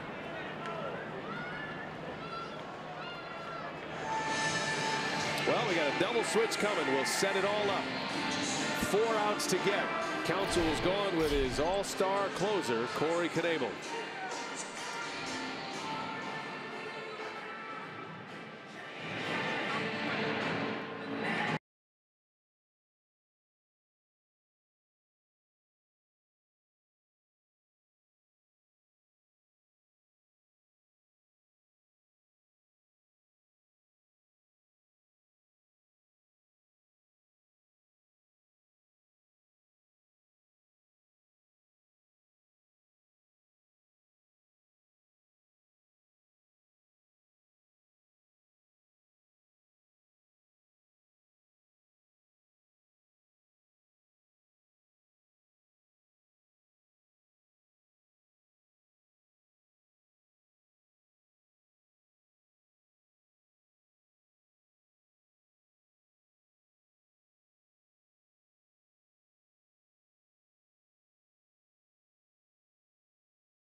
For 2 innings last night, 2 hard-earned outs.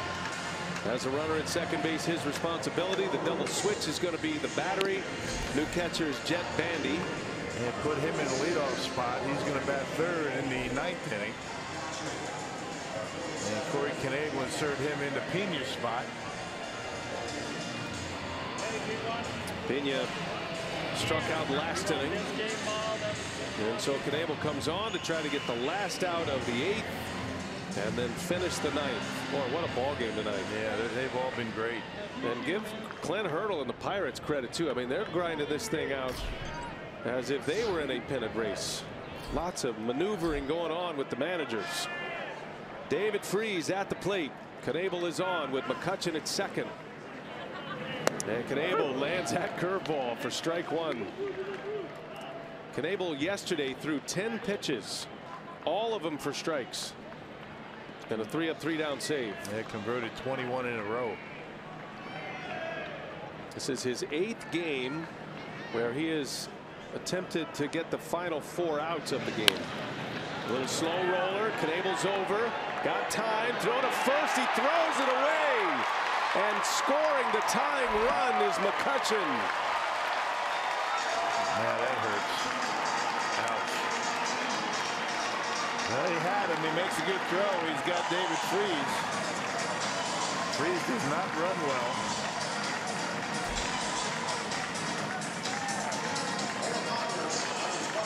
Tied at 4 on an E1 on a little tapper near the mound. Oh, a curveball. Good curveball at that. And Corey able to get over there. You can take his time because Freese doesn't run all that well. And that one not even close to first base. Well, now John Jaso will come on to pinch hit. Got to settle down, make a pitch here. If you're Knebel, Hurdle's looking for a quick strike to take the lead. Jaso in the air, pops it up. And he was going to stay playable. Shaw is calling, and the inning is over. We are tied. 4-4 game. To the 9th we go.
allows the tying run to score.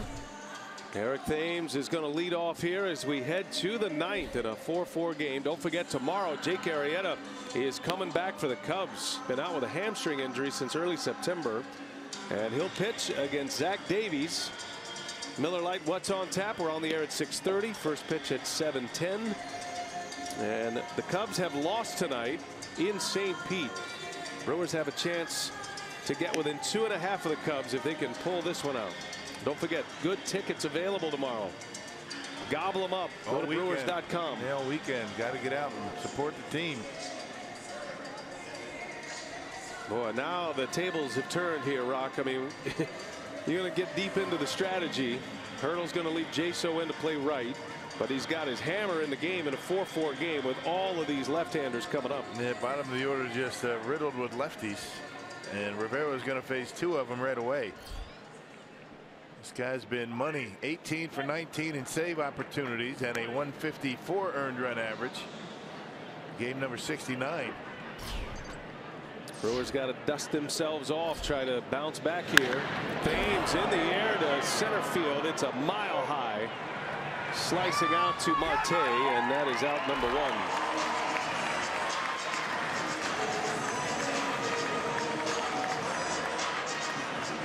Rivera, the big fastball, upper 90s. He's got the changeup and the slider.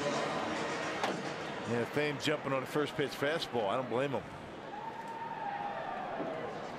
That'll bring up Sogard. Brewers now in an endurance race, trying to outlast the Pirates closer pitching in this tie game.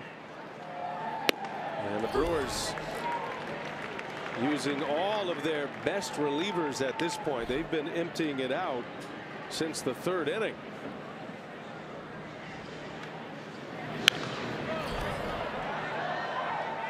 Well, looks like Craig Counsell is going to send Knebel back out for the 9th. And nobody getting loose in that Brewers bullpen. One day lead to the next as well, and you got to think it'd be tough to call on those 2 tomorrow. Swarzak 3 straight days.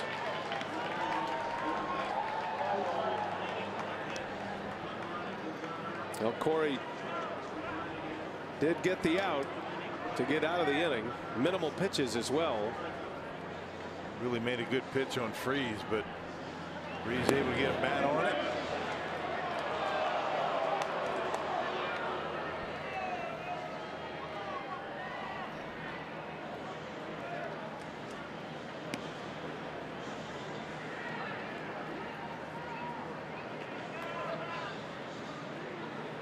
One ball, 2 strikes. Sogard fouls it away. Brewers only have 1 guy left on the bench. That's Andrew Susak. Isn't that something? Right-handed batter. They've used 24 players tonight, the Brewers. They've used 8 of their 9 guys on the bench.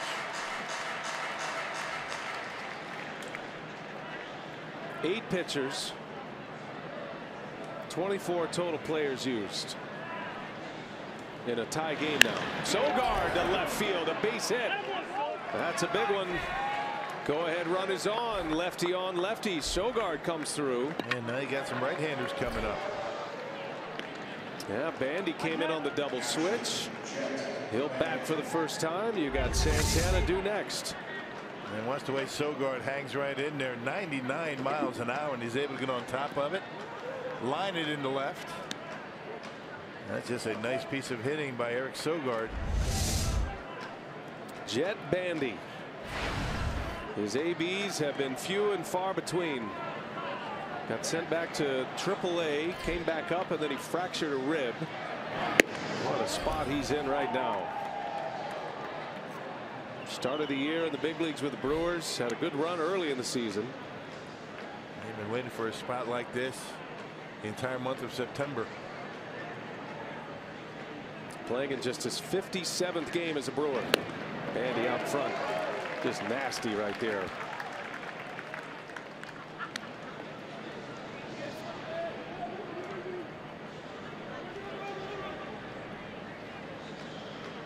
Brewers have gone with a catching tandem of Pena and Vogt. Susak and Bandy are the other two catchers, just relegated to pinch hitting duties. Another slider. 1-2 the count. Bandy's only had 4 at-bats in the month of September. He's trying to come back from that fractured rib. Asking a lot out of him right here.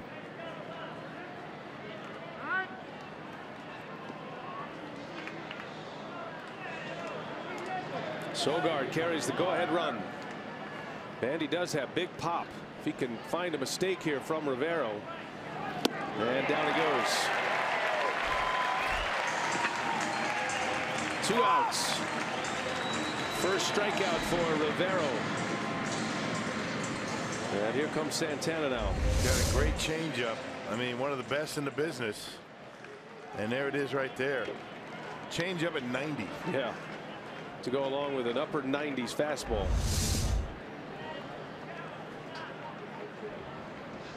So 2 gone. Santana's up there with Sogard at first.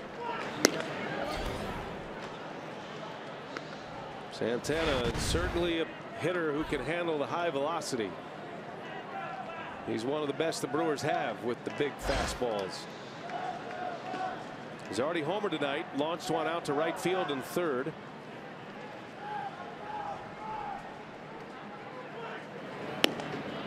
Two and 0. Ryan Braun due next. Man, the guys you want to have up, right? Right-handed hitters, guys that can hit the ball out of the ballpark. Pirates outfield is very deep, trying to cut off any extra base hit. Sogard ready to run. He'll be off with the crack of the bat. 2-0 to Santana. Outside, ball 3. And Rivero goes walking off the mound. Man, what did he do? That'll prompt a trip from Clint Hurdle.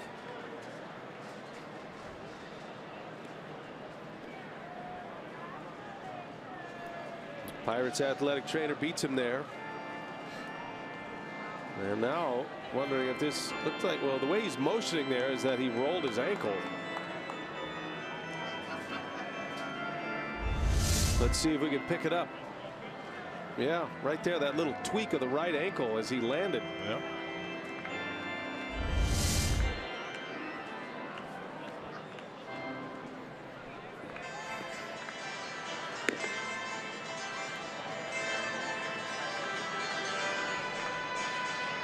Says he's good. Thumbs up. Only heightening the drama here. Watch the right ankle as it lands. Yeah, the landing foot kind of slipped a little bit, right?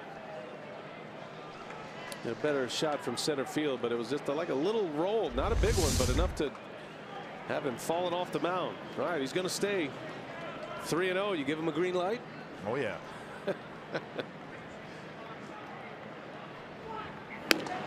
Takes a ball, walked him on 4 straight.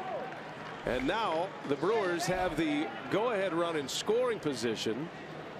And here comes Ryan Braun. A little redemption here for Braun, an opportunity. Braun was up with the bases loaded, could have put the game away in the 7th. Popped up to the shortstop. Now he's got a chance.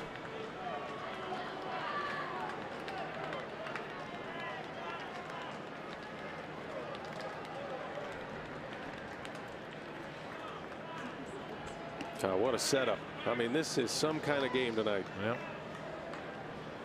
Who knows where it's going? Yeah, I figure you're going to see fastballs in, those changeups down and away.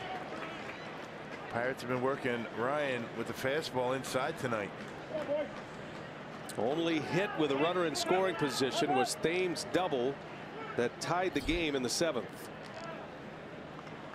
Go ahead run at second. Braun at the plate, and a fastball strike at 98 miles an hour.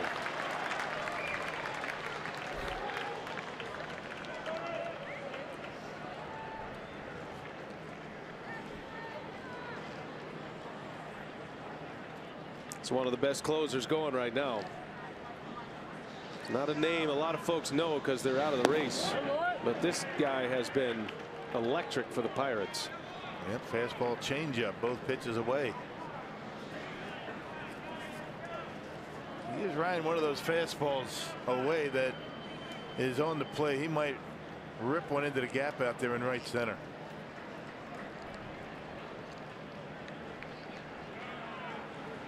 One ball, one strike. And Braun muscles one to right. Coming in to make the play, Jaso. The inning is over. Bottom of the ninth. Tied at 4. Brewers trying to get this to extra innings now.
Baseball tonight on Fox Sports Wisconsin, presented by Potawatomi Hotel and Casino.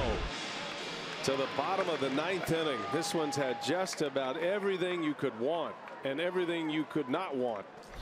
Corey Knebel is on to try to get this one to the 10th. He's got Diaz leading off. Pirate catcher.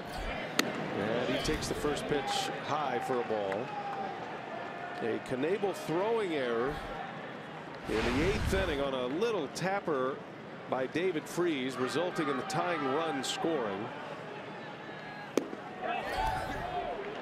And the Brewers are now swimming upstream here, having used so many relievers, all of their best relievers. Knebel hoping to get 4 outs. Does have the bottom of the order coming up. Diaz, Mercer, and then a pinch hitter.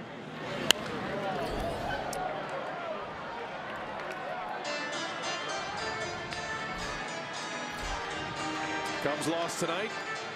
Already on their way to Milwaukee. 4-game series starting tomorrow. Brewers can pick up a game. They won't lose any ground tonight.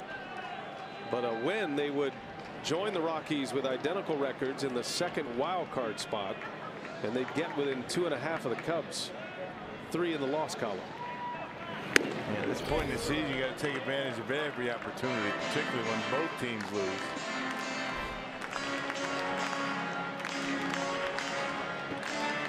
Brewers will have 10 games left after tonight.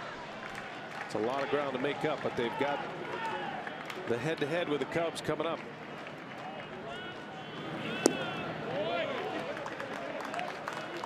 Full count to Diaz.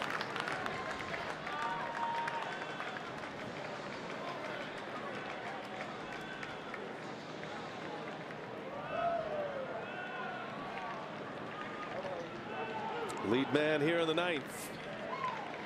Knebel deals, and it's A ball high. A leadoff walk. And the Pirates have the potential winning run on, and Hurdle is going to go to his bench for a pinch runner now.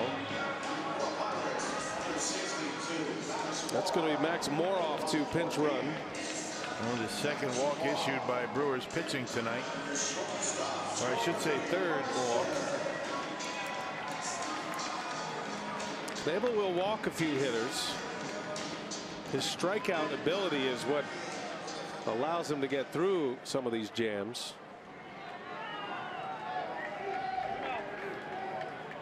Jordy Mercer at the plate. Knebel does not get a lot of ground balls. A fly ball pitcher with that big fastball and the curve. One of the few closers that throws a curveball. Mercer trying to bunt the runner over and down in the count 0-1. Yeah, I would imagine Corey Knebel not an easy guy to bunt on.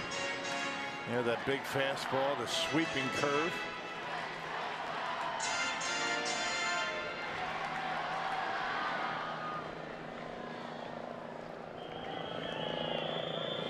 If the Brewers survive till the 10th, they'll have Shaw leading off.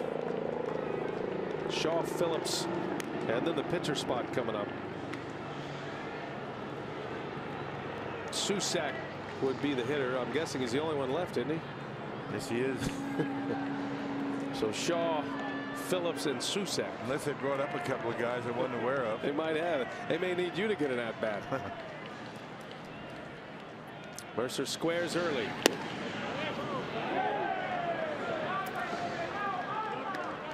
One and one to count. Okay, pretty good pitch, didn't it?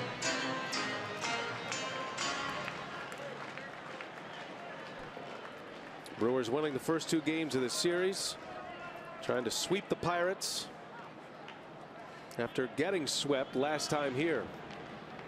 Brewers walked them off twice in that 4-game series right after the All-Star break. That's in there, almost the same spot. Mercer says the same. Yeah. Should have been strike 3.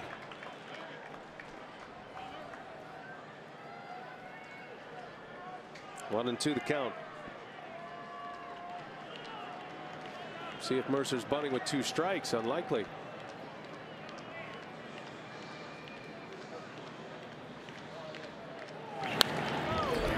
Yeah, pretty good cut at that one. They did. Had a fastball to hit.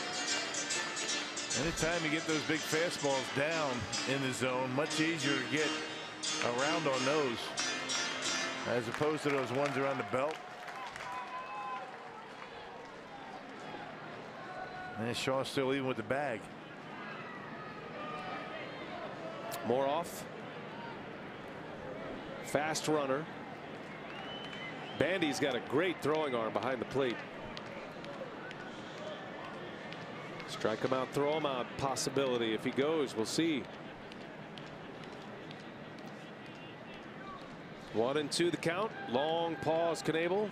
And Mercer into center field. That's hit well. Phillips turns and he's got it for the out. Boy, he played that beautifully. That ball was smoked off the bat of Mercer. Yeah, Corey left that curveball up, and Jordy Mercer gave it a ride out there in the center field. Blake Knebel fortunate that ball stayed in the ballpark. A hanger out over the plate, and Mercer gives it a ride out there, but an easy catch for Brett Phillips out there. A lot of room in center. Textbook. Turned, ran right to the spot.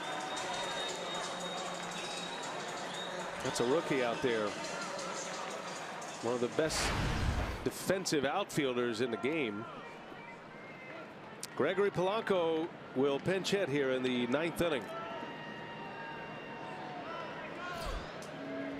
A guy that could end it with 1 swing. He's got plenty of pop. Only 10 homers this year for Polanco. He spent a lot of time on the DL. 3 different trips with hamstring problems. 1 away, runner at first, Moroff. And Polanco in the air, shallow left. Braun eases in. Out number 2.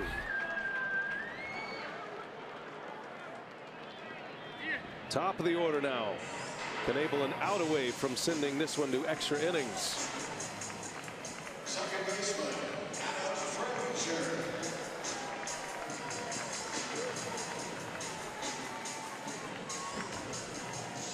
And the pesky Adam Frazier is coming up.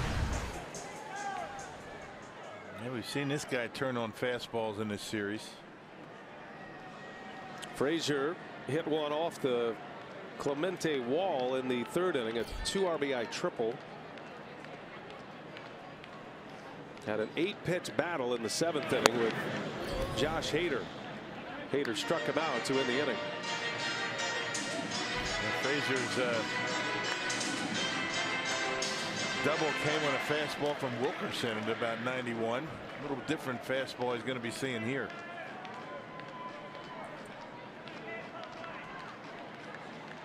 So far, Moroff has stayed put at first base. One thing about Knebel, he takes a little bit to get it to the plate, right? He's got a leg kick and he's a little slow, but he has a very quick move to first. I think that's what Moroff is aware of. Those quick feet. That'll keep you from getting a good jump too.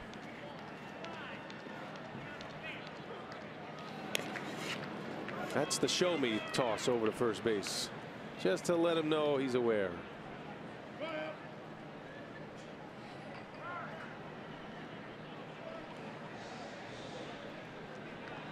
Knebel's a cool cat. Never really changes expression much, whether good or bad. It's been mostly good this year.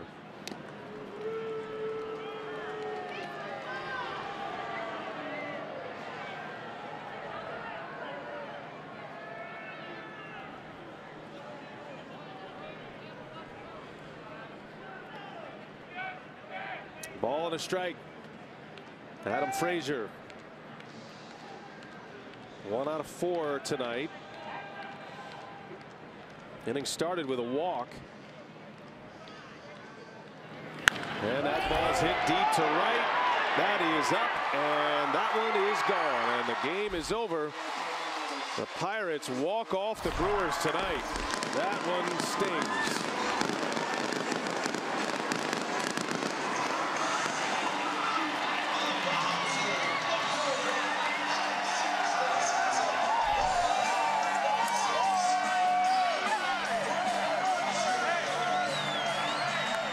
Pirates get a run in the 8th to tie it on a throwing error and a 2-run home run by Frazier to win this one 6-4. And the Brewers will have to settle for a series win instead of a series sweep. Yeah, we were saying that this guy can turn on fastballs. That was 98. In on him, turns on it, ends the game. That's a rough loss for the crew. Emptied out the pen. Puts him in a really tough spot for tomorrow as they open a series against the Chicago Cubs. Brewers cannot gain ground on the Cubs or the Rockies. And heading back to Milwaukee, starting a 7-game homestand in the final 10 of the year. Tough one tonight. Jeff Grayson standing by. It's time for Brewers Live. Let's send it to Jeff now in our Fox Sports Wisconsin studios.